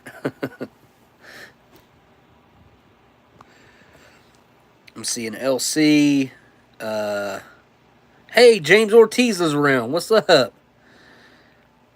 Dogman Prophecies. Puppers. Oh, the dog. Yeah, I was showing the dog. That's right. Stella. She is half pit bull and half bulldog. Her dad was a full-blooded... I don't know if he's an American bulldog or... I don't know. I think he's a British. I think he was a British bulldog. Super short and like as big around as he was tall. Like, really stubby dog. You know, the old breathing probably. He had that type of thing going on. The mom, I don't remember what the mom looked like. What did her mom look like? Do you remember? Stella. She was a pit bull. Yeah, I know, but I don't remember seeing her. She was white and brown. Huh. It's been a long time. I think Stella's coming up on 7 years old. Yep. A 7-year-old puppy. Little baby girl. Yeah. Just as of recently, she's been having a little bit of trouble with her hips. I guess it's her hips. I don't know. She had trouble getting up and down in bed the other night, and she ended up not being able to, and she had to lay in her chair over there.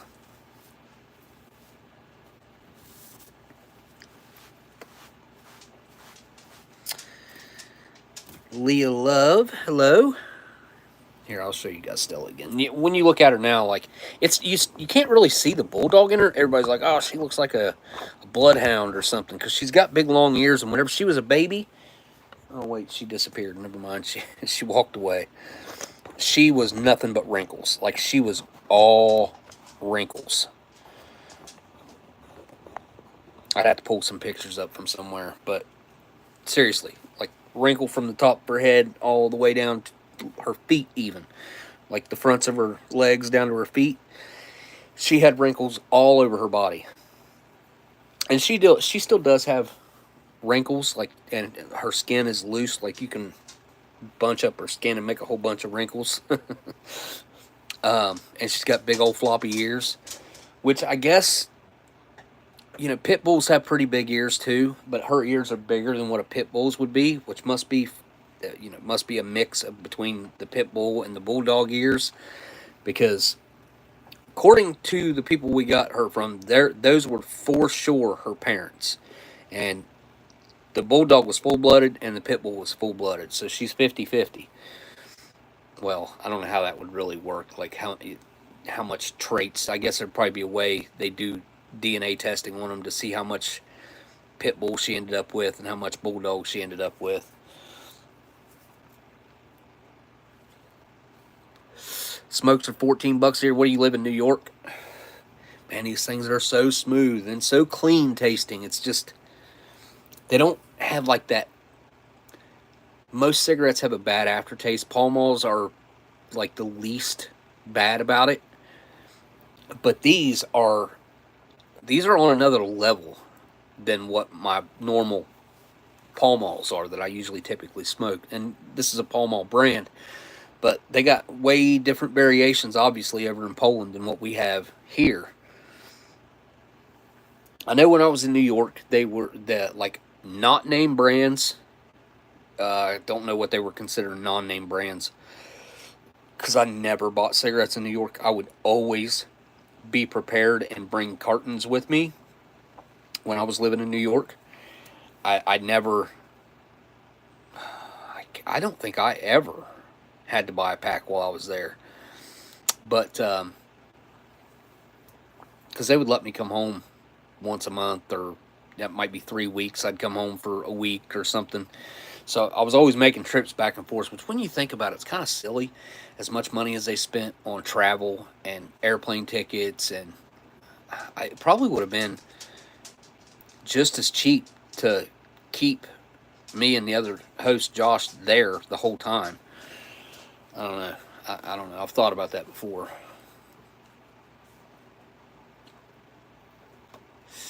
But off brands were $10 and name brands were $15. This was back pre-pandemic.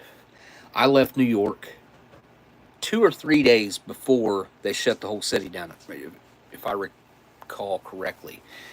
Can't remember what day they shut New York down. Let me see.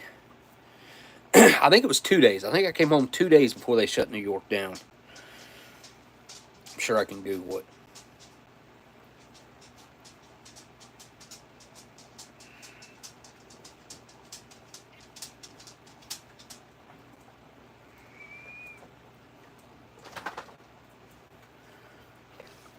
March 16th. So I came home probably like the 13th or 14th. I don't know. I could go back and look at my old live streams and stuff too, and I probably said on there, because I don't know. I came home with COVID and I was really sick. I might have skipped 1 week of doing live streams or something, but I was really sick throughout that whole time. I was really sick for the first, I don't know, like 5-6 weeks of the episodes that were on, maybe longer. I was sick for like 2 months, 2.5 months, something like that. Yeah, Polish Pall Mall. Oh, baby, pictures of Stella. Here, let me turn the camera around. I'll show you guys baby pictures of Stella. I think that was the day she came home. There's Sebastian in the background. Sebastian was bigger than her for about a week. See how wrinkly she was? She don't look like that no more. I mean, she does, but she's not as wrinkly. Let me see if there's any other. You got any other pictures on here? Look, there she is laying curled up. Look at the wrinkles on her. Yeah. She was definitely a wrinkly pup.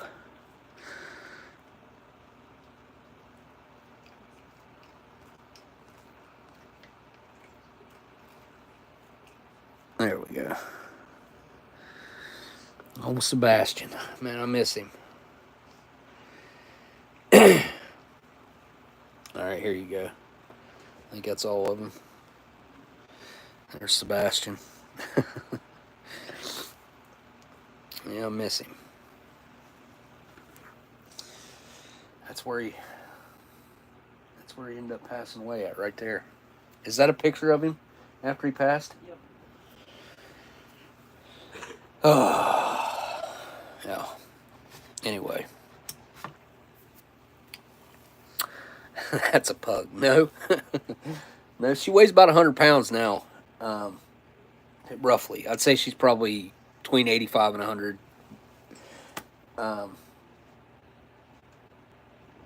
What is it? Alex with both of them. Oh, yeah, I saw that one. That's when she's older.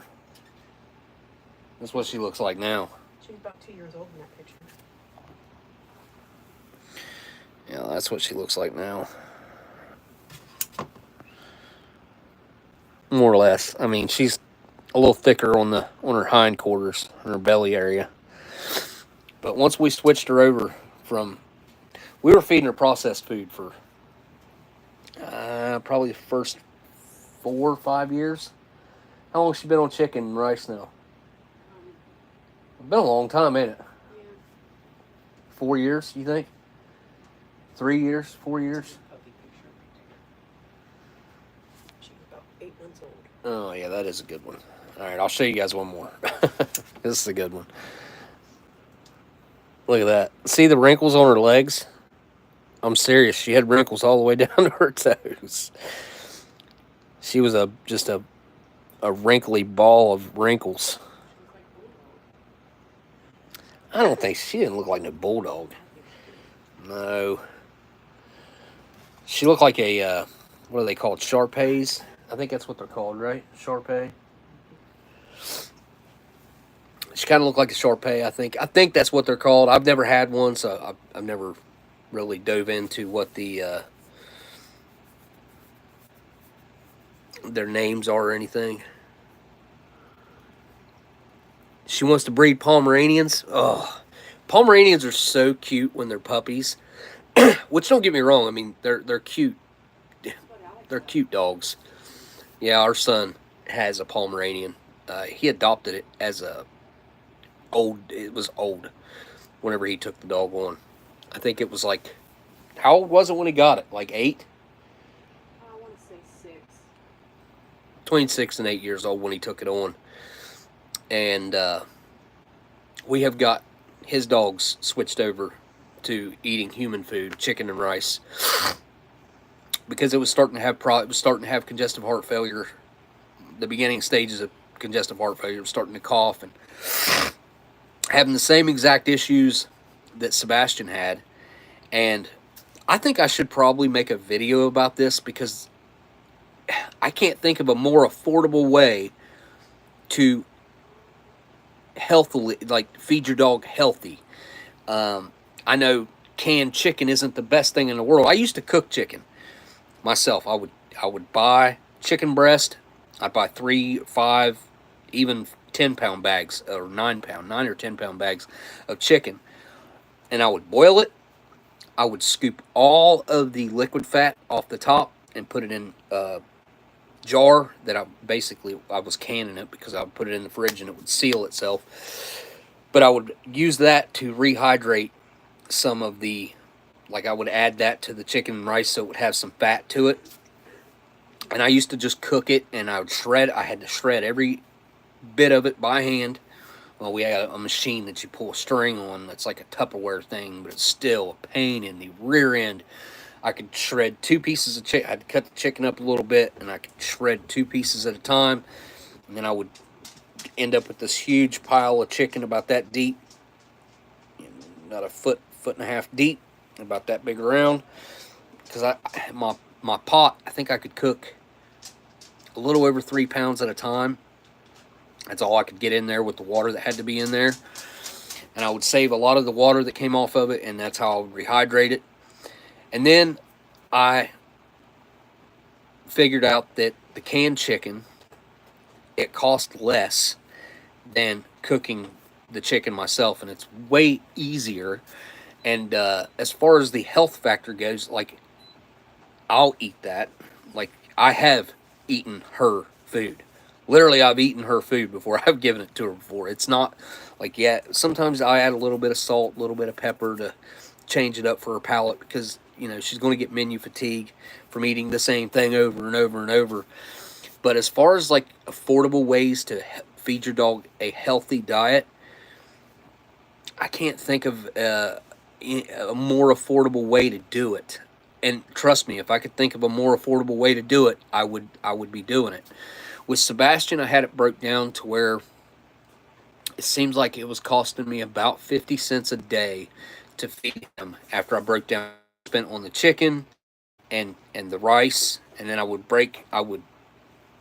all down. I would break it into daily portions, into baggies, and I would lay it all out flat. I'd put it in the baggie and, like, flatten it all out and get all the air out of it. And I would freeze anywhere from like 21 to 28 bags at a time. And I would have a month's worth of food for him after I cooked like 3.5 pounds of chicken, 4 pounds of chicken. She does look like a female Scooby-Doo. I've said it 100. She looks like a female Scooby-Doo. It'd be a perfect Halloween costume for her. She really has a lot of similarities in what she looks.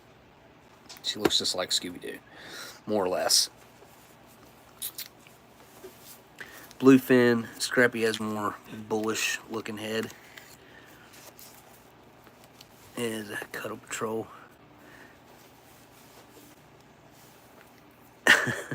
About to be smothered by a feline. But yeah, I call her Scoobette sometimes. She does look like a female Scooby.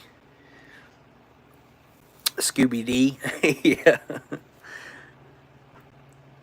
That is the food truck you should do. Healthy dog food options.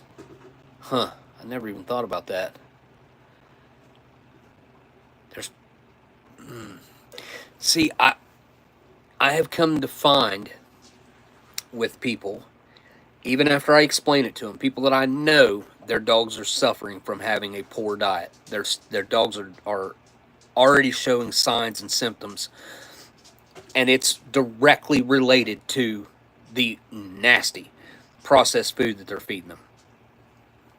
And I'll say, look, if you do this the way I do it, I'm not saying my way's perfect. I'm not saying it. I'm just saying that's how I know to do it, and that's like I know that this works, and I know what it costs.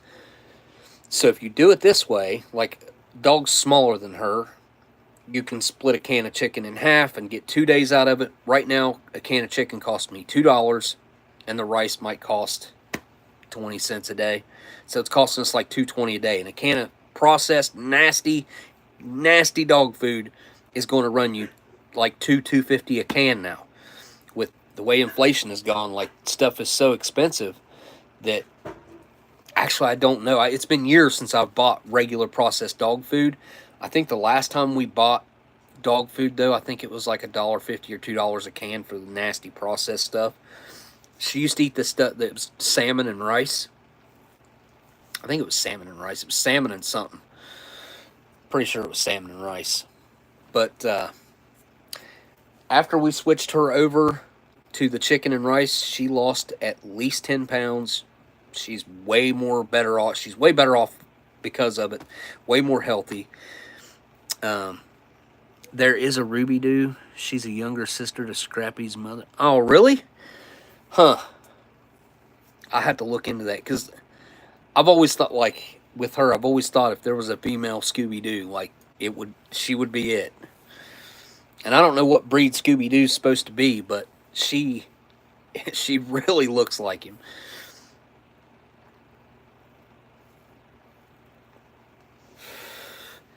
Your dog eats healthy food, and she's the weight a Basset Hound her size should be. Too many Basset Hounds get overweight. Agnes may want to eat all day. She just don't get that option. Yeah, see, that's the thing too. Like people that just feed them and feed them and feed them. Of course, they're going to get obese. Of course, they're going to. I mean, if you give a dog, most dogs, not all, but most dogs, if you give them the option to just eat and eat and eat, they will. They'll just eat until they're full, and then they'll come back and do it again and again. As soon as that, the endorphin rush that they get from it, also. Fred the new hound would eat all day. Yeah, you can't allow it, man. Like if you do, when I was in the vet yesterday. Yeah, yesterday when I took the cat to the vet yesterday. Guy came in talking about he had just gotten a new puppy. He came into the vet strictly to ask the vet how to train this dog. And the guy was probably my age, and he had a kid with him. He's like, the dog just don't listen. He kept doing it. I'm like, with the internet nowadays, just the way he was talking, I could tell he had not done any research or looked into any techniques on how to correct the dog. And I didn't say a word. It's not my place to say anything. Like, hey, dude, try the internet and try looking up what these dog trainers that have been doing it for 30, 40, 50 years, all that free information that they put out there for people to use for free. It doesn't always work. Every individual case is going to be different. But there's a lot of techniques that you can pick up from dog trainers that just put that information out there for free that'll help you out a lot. And it sounded to me like the issues that he was having, like, number one, he was letting the dog up in the bed with him and play. He was playing with it a lot. And then when he wasn't playing, the dog was still wanting to play, is what it sounded like to me. And he had a problem with that. So he needed to just stop letting the dog up in the bed to stop that problem, would be my thoughts. But hey, what do I know? My Doberman mixed Roxy, self-fed dry food, and never gained weight. I think she was an exception to the rule. Well, Stella has dry food that she can eat all day, but she just doesn't. But we only put so much in there. Like, we'll only put a cup full in there for her for the day, and usually she don't usually eat it. She wants her real food at night, and she'll let herself get hungry, which not eating for, I don't know, I guess once every 24 hours is not a bad thing. It does not hurt a thing. It makes you actually be hungry when it's time to eat. Like, I just done that. It hadn't been quite 24 hours, but it was last night, the last time I had eaten something, and I was actually hungry whenever I went to eat this MRE, and it probably tasted a lot better because of that as well. So people think that not feeding your dog for 24 hours is a horrible, that's bad. No, it isn't. That's normal. Really, if that dog was out in the wild and it was running around, it'd probably be lucky to eat every 2 or 3 days. And it'd be taking out small animals and stuff like that, and squirrels and raccoons, and I don't know if they'd eat possums or not. Probably. If they were hungry enough, they probably would. But the smell and stuff of a possum, I don't know if they'd want. They might take it out, but I don't know if they'd eat it.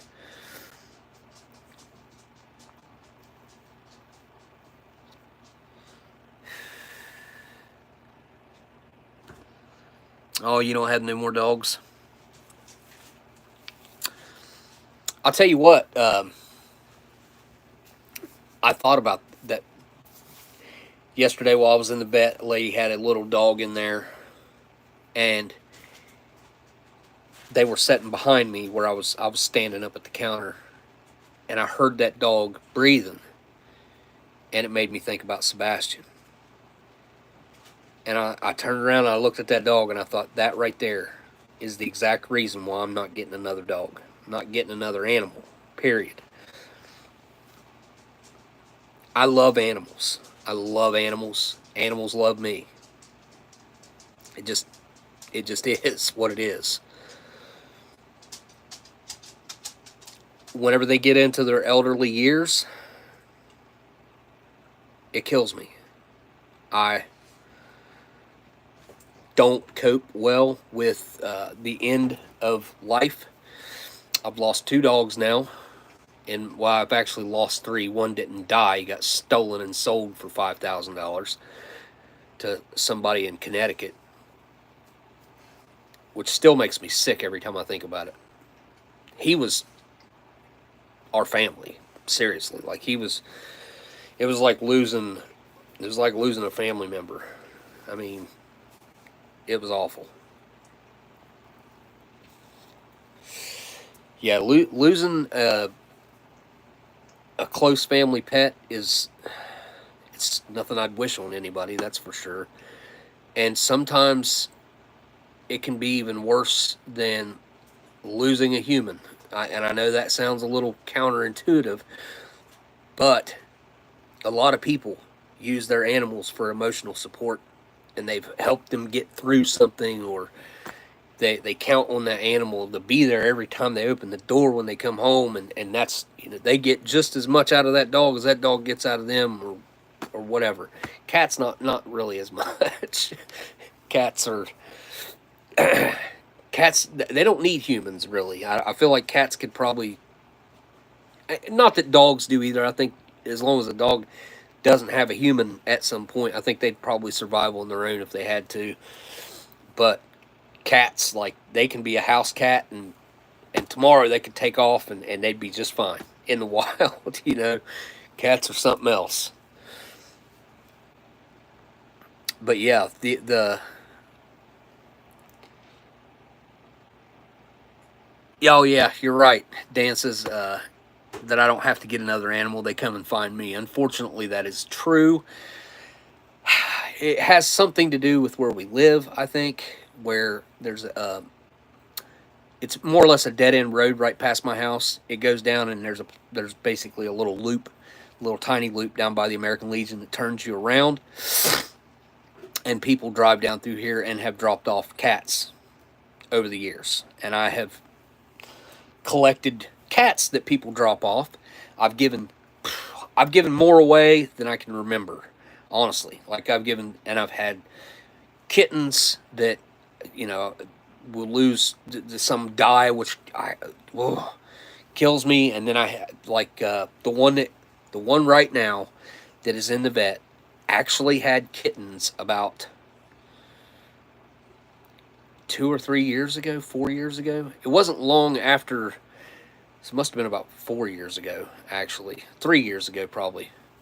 Anyway, like, she never showed that she was pregnant or anything. Like, I never even knew she was pregnant. I knew she needed to be fixed, though. But she ended up having kittens, and where she has got some sort of genetic problems anyways, and I think where she was, it was the worst. That experience right there is the worst experience I've ever had with a cat, and having to deal with, it was awful. It was just awful. I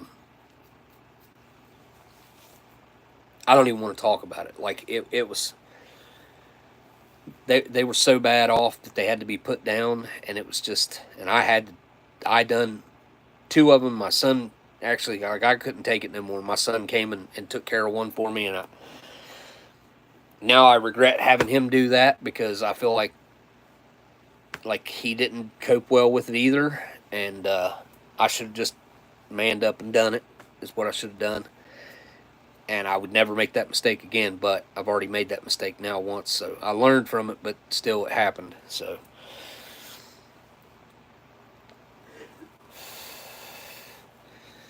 Yeah, I don't know. I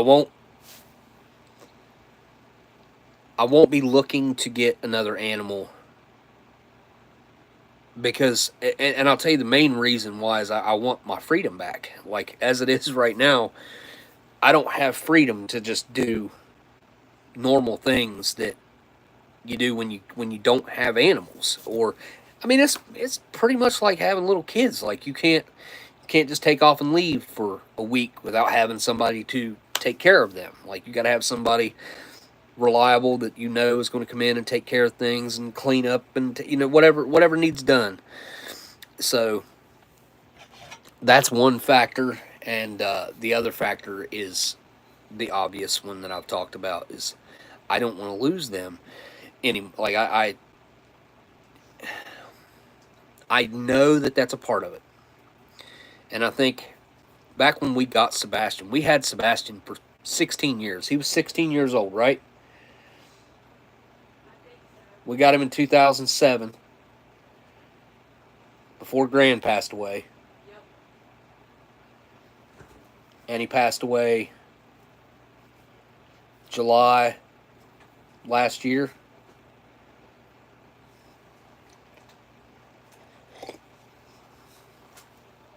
Gran didn't No, it's leave. been a year, almost 2 years since he passed. Yeah, this coming July will be 2 years. So 2022 he passed away. I still heard him walking around here for a year. Like I would hear him click-clacking on the freaking wood floor in there for a year.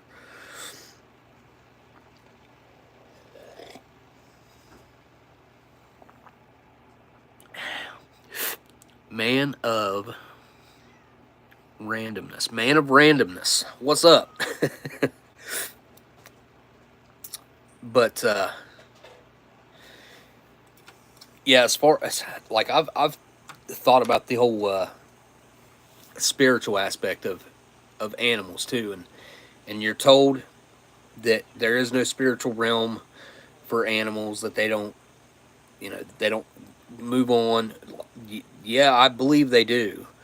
I believe there's evidence of that, even if you've ever gotten into the paranormal aspect of what's out there evidence wise and on film and audible.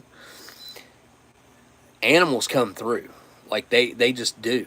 There's been people with films, you can look this up here on YouTube, that have lost animals, cats or dogs, but there's some really good ones of cats and good ones of dogs. But there's like one lady, there's a video that she's got, she had a cat pass away, and you plainly see that cat walk through on this video. Plainly on a digital camera. It's not like it's re-looping over old film. Like, it's not like that anymore. You plainly see the cat walking through the living room and disappear. Like, you can see it fades out. Like that cat was just there and it faded out. There is film evidence, there's audible evidence that there's something going on after these animals pass away. Same with people. Like, there's something else going on there that we don't understand. We do not.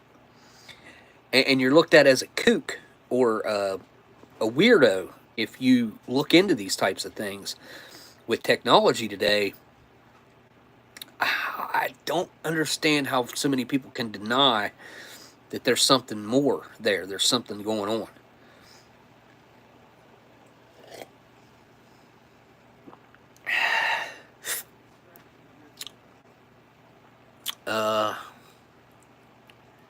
Marcus Major Surf.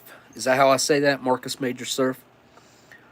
We're the same. It's very possible. It's very possible that that spirit-wise that maybe we could because I fully believe in reincarnation. I don't know that everybody gets reincarnated, because there's obviously numbers of humans have gone up and up and up, so there's new souls that all the time, right? But there's hardcore evidence of reincarnation. Hardcore evidence that's really undeniable, if you ask me. There's a few cases of children, and I think that's when you're the closest to your previous spiritual realm, that you can still tap into those memories and still that's fresher in your mind when you're young. And there was things that happened when I was a kid that I feel like there was a lot more to life and to that whole spiritual aspect when you're young. But let's save a little bit of that. I'm gonna drink this coffee. Anyway, when it comes to the reincarnation, that little girl in India, I can't remember her name, but her story, it's undeniable. She kept telling her parents that she had these memories of dying, and she knew her name, she knew her family, she knew where she lived, she knew everything. And finally, her parents were like, "All right, let's just." They might even looked into it a little bit first and seen that some of that information was checking out, and they decided to take her to her previous home. And that's when things they get undeniable. Like, they tried to trick her when she went in. I can't remember if it was her brother or her husband or something like that. I think her husband might have passed away, or anyway, she went into the house that she lived in, and they were using like a cousin, trying to say that it was her brother, and she knew immediately. She's like, "That is not my brother." She's like, or whatever, not my husband, one or the other. You just got to watch the whole story, because it's been a long time since I heard it. But everything that she produced, evidence-wise, it's unfreaking deniable. And whenever you have such strong evidence for something like that, I don't know where we go from there to continue to say that it's not real. That means that you're just going to ignore these very,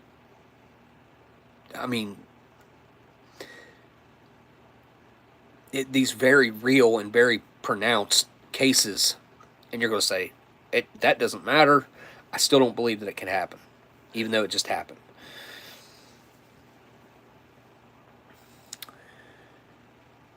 How ignorant do we have to be to believe that this planet is the only one like it out there?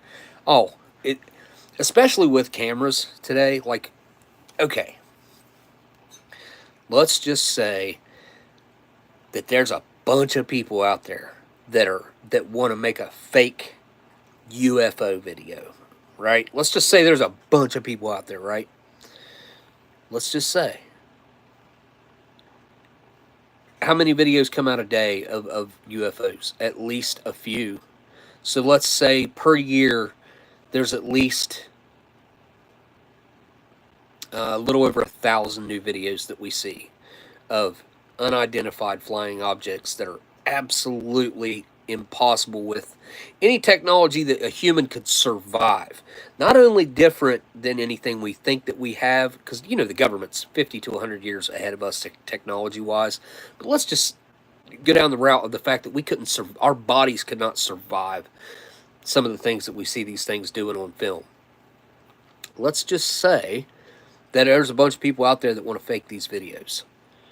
Out of that, they aren't all fake. Even if 90% of them are fake, 90%, that's a huge amount, which I don't believe they are. That still means that 1 out of 10 is real. And as far as where I stand, I've seen enough with my own 2 eyes. I've finally got a camera that would film in the dark, in the dark, or the night sky. And not long after I got this capability, I think I caught 17 straight nights of things in the sky over here, and it happened for about 20, 24, 25 nights out of a month. And what's weird about that to me is I'll get like a feeling that I'm going to see something, and then I do. Doesn't always happen, but it happens a lot. And maybe when I get a feeling and I don't see something, I just missed it. I think that's possible. I think the feeling is probably right every time. It's just I didn't happen to see it. I wasn't looking in the right direction or at the right time or something. I don't know. I've seen enough now that I can't deny it. Elsie's right. There's no way that we're the only ones out there. I've seen some crazy videos here in the past 3 years or so, and especially over the past year or two. Now, if you guys know anything about Werner von Braun, right? I think that's how you say his last name, von Braun. Like BRAWN, I think is how it's said. Or maybe it's said von Braun, I don't know. anyways, the Nazi scientists that came over here that we were using for the space program and for rockets and for the nuclear program. So he had this assistant, and I highly recommend that you guys look up everything I'm saying right now and validate what I'm saying, because this is absolutely fascinating. To me, this is fascinating. So he had an assistant that he had for many, many, many years. I think it was over 20 years. If I'm not mistaken, it could have been a lot longer than that even. I think it was like 20 years, though, that she worked with him.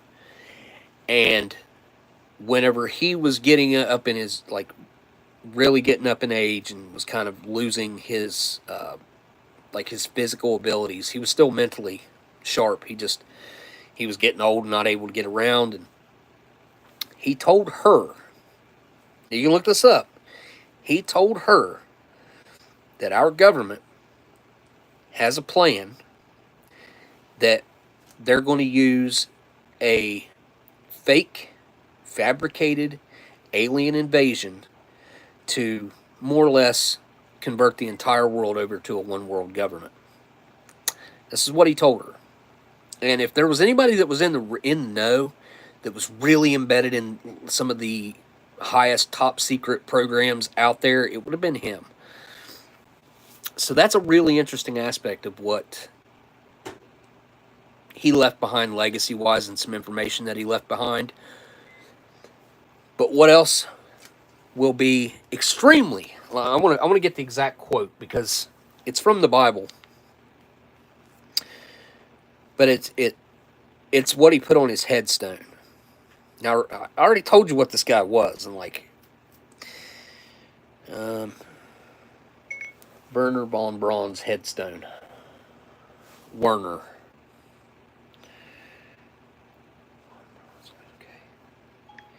His name was Werner. W-E-R-N-E-R. Werner von Braun. Okay. Let me see if I can find it here. Images.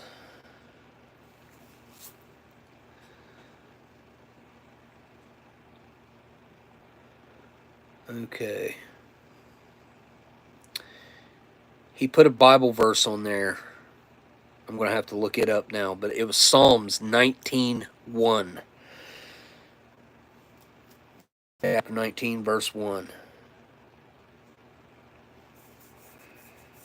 And I don't know the exact quote that Psalms 19:1 is. I'll have to look it up here.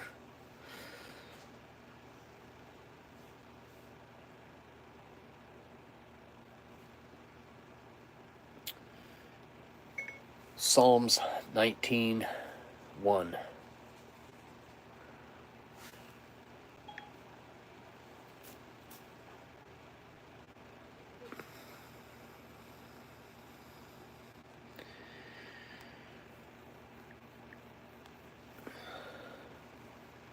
Okay, here we go. It says, I think this is it. It says, the heavens declare the glory of God. The expanse shows his handiwork. Day after day, they pour out speech. This can't be correct. Hang on. This is 19:1-4. We just need 19:1. Declare the glory. Heavens proclaim the glory of God. The skies display his craftsmanship. Regardless, it's about there being a firmament. Heavens declare day after day. Speech and knowledge.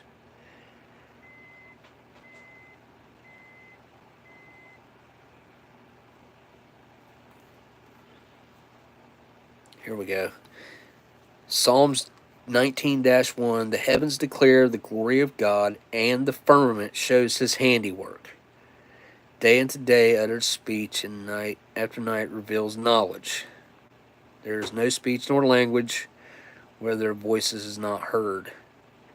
Their lines has gone out through all the earth, and their words to the end of the world.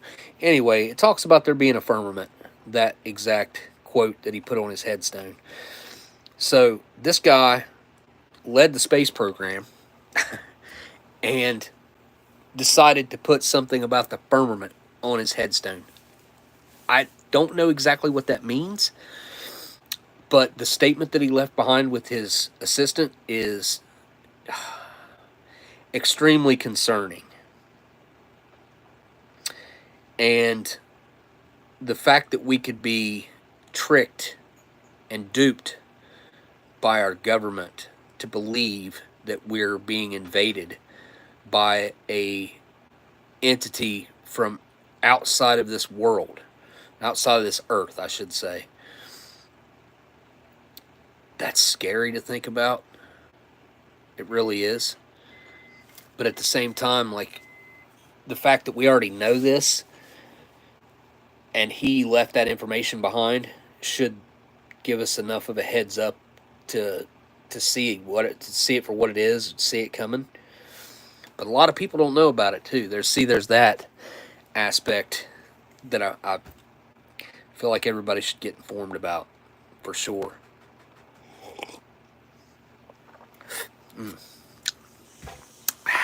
That coffee don't taste old at all. Sometimes the old coffee has a little bit of a vintage flavor to it.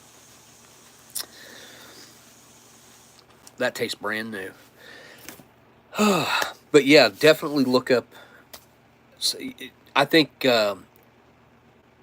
looking into his assistant and what she had to say about all the stuff she couldn't say while he was still alive is very interesting.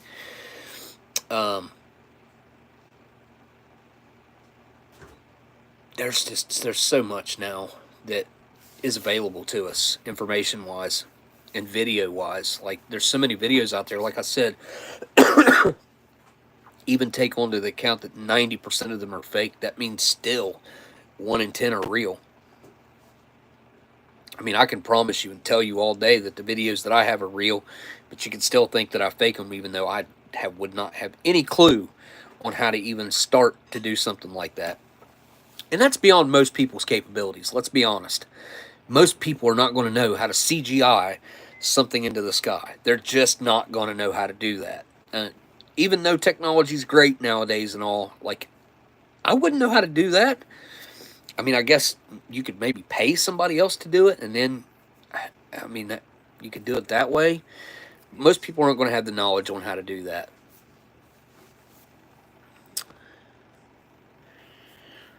Some of the women in Ravenbuck, World War II ended. Some of the women in Ravenbuck were let out early as the war was liberated.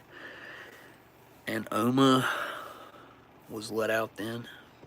Wait, what are we talking about? His gravestone cites Psalms 19:1. The heavens declare the glory of God, and the firmament showeth his handiwork. Yes, that's Elandil, correct. Yes. That's what I ended up looking up, and then it kind of went into other, it must have went into other verses, like everything that I found online just now. Did you hear about the guy? Oh, yeah. Yeah, the Boeing. His name, was his name Michael? What was his name? I don't want to say that and be wrong. That's disrespectful. See, the company that I used to work for, at Ravenswood Aluminum, we had a huge contract with Boeing right before our plant closed down. His name was John, it looks like. I don't know why I thought Michael. John Barnett. So I saw an interview with a longtime family friend of his yesterday. It's a short interview. It was like 3 minutes, 3.5 minutes long. And he had just been the pallbearer at her father's funeral at the end of February. So, like 2.5 weeks prior. And they had a discussion about his testimony and everything that was upcoming. And she said that he flat out told her that if they ever find me unalived, that I did not do it. He had that fear already that they were going to try to do something like that to him.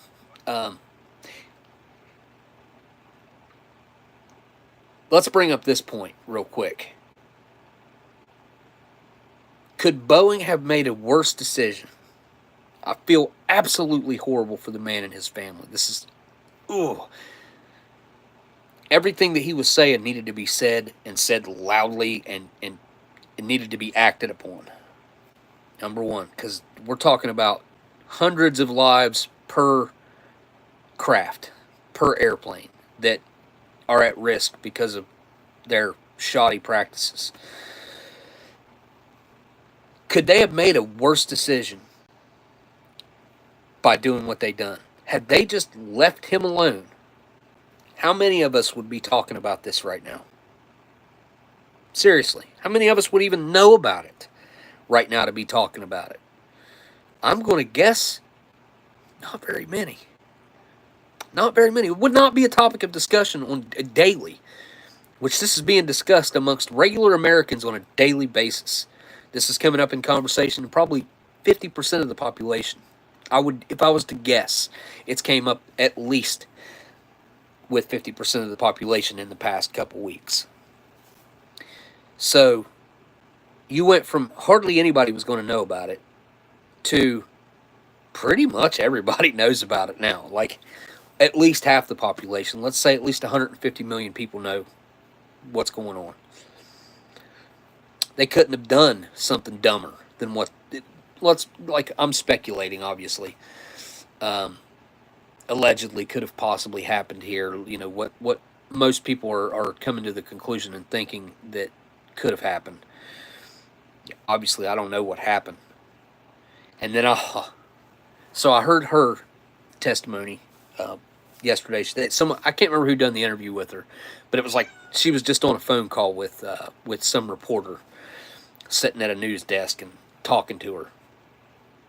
So she said that, and then the same day, I see a story. I think it come out. I don't know who it came from. I saw another story that said that he was super depressed and blah blah blah, like trying to say that it validated what was going on. I don't believe that for a second. Why would he have even taken the time to go do what he was doing if he was going to just do that? Like, that makes no sense whatsoever. Under a different name. What is it? Got a Facebook Messenger mark. Let's see. It's so sad that these big companies can do that stuff and get away with it. Exactly. So, yeah, when you think about the implications of what's going on and what's happening right now, look, what's going on with him, like, it's a great example of the way business is being conducted in America right now. And then you have New York, who's literally trying to, they have weaponized the justice system and are robbing Trump blind. Whether you like or hate the guy, if you agree with what they're doing there right now, there's something wrong with you. It doesn't matter what aisle you what side of the aisle you stand on, front, left, right, center, up, down, it doesn't matter. If you look, the banks literally went to court and were like, we don't agree with this at all. We want to continue to do business with the guy. He didn't overvalue his property at all, not even in the slightest. I mean, maybe just what's typical for realtors, real estate people to do. Like, it's what they all do. Like, let's say you got a $1 million property. What you would be able to sell, like realistically be able to sell it for $1 million. Well, they're going to go to the bank and tell the bank that it's worth 1.2 or 1.3. And the bank will probably agree and give them that like 80% loan of almost $1 million or whatever. But the bank's not going to lose either way that way. You see what I'm saying? Especially when they know that it's somebody who's going to pay back their loan. They ain't worried about it. And he had paid back the loan a long time ago. Like, that loan was already paid back. There was never a law broken. Here's my problem. All these people championing this and saying whoop-de-frickin-do right now, what you're not understanding or what they don't understand is you may love that this is happening to him. You may freaking love it. But just remember that they're coming after you next. They're going to do the same thing to you. You're next. He's the only one standing in between them and us right now. And the American people are standing back and saying, all right, do what you got to do. We can't be okay with this. We cannot be okay with the weaponization of the justice system. We cannot be okay with government getting away with highway robbery right out in the open. We cannot be okay with this anymore. We cannot allow these things to happen anymore. We've got to put a stop to it.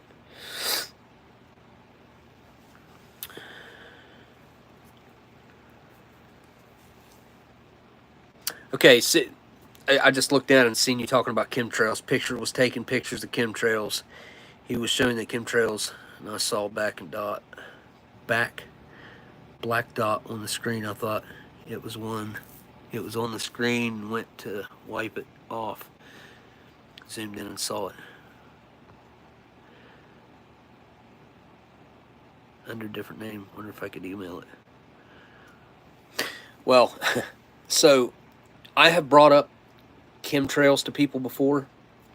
And when I was growing up, when I was a kid, when I was little, I used to love to watch airplanes. Like, I would literally run to the door if I heard an airplane outside, you know, even a jet far off, and I would run outside to look at these airplanes. I was maybe kind of obsessed with them. I don't know. I was little. And I watched airplanes until, like, I was probably early teens, like 12, 13, something like that. And I kind of just, you know, obviously got other interests. You hit puberty and things change. Anyway, I didn't care. It was motorcycles, airplanes, and cars. Like, that's what I was into when I was a little kid. Motorcycles, four-wheelers, you know. Anyway, I very vividly remember watching airplanes when I was little. And I never, when I was younger, seen stripes of smoke hanging in the air all day long. No, they would be condensation trails and would disappear almost as quickly as they appeared. That, like, condensation trails go away. They only leave, like, if I was to guess, because obviously they're 40,000 feet away, I would say they only leave maybe like 600, 900 feet of condensation behind an airplane, and then they just start to dissipate pretty daggone quick, because all it is condensation. That's all it is.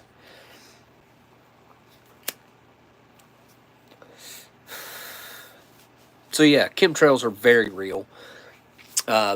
There's tons and tons of this aluminum in the air now, and it's all over the ground. It's all in us. And when I explain that to people, like, I saw a study where a man started going around and testing. His test didn't start out looking for this, but it's what he found, and then he started chasing the aluminum that was everywhere. And he ended up going up to, I believe it was Mount Evans or somewhere in Colorado, because that's the highest paved road in the United States is Mount Evans. And testing the soil at the top of this mountain that was virgin, never had been farmed or anything like that. And he found aluminum in it. He should not have. It should have been zero. So if we're all breathing that in, and all of our cell phones now work on microwaves, from 5G microwaves. What happens when you put a piece of aluminum foil inside of a microwave? What happens? Most of you know, or you've seen, it starts to react, it starts to throw sparks, and a very violent reaction starts to happen. But if you're doing that on the microscopic level, and you're doing it very slowly, like turning that microwave all the way down on low, and all you have is particles in there, and that's happening, well, I guess really you would have to say to the entire United States, if it's not happening to all over the world. It's definitely happening here. Like, what's going to be the end result of that? Number one, it's going to heat things up. We absolutely know that, because that's what microwaves do whenever they hit aluminum, is it starts to create a very exothermic reaction. So that's why you see the sparks fly from the aluminum foil. Aluminum. So, I mean, that's how they seed those clouds with the aluminum. It's just... a lot of the things that they're doing don't make logical sense anyway. Anybody who has any common sense would say, this doesn't make any sense. Why are you doing this? So, anyway.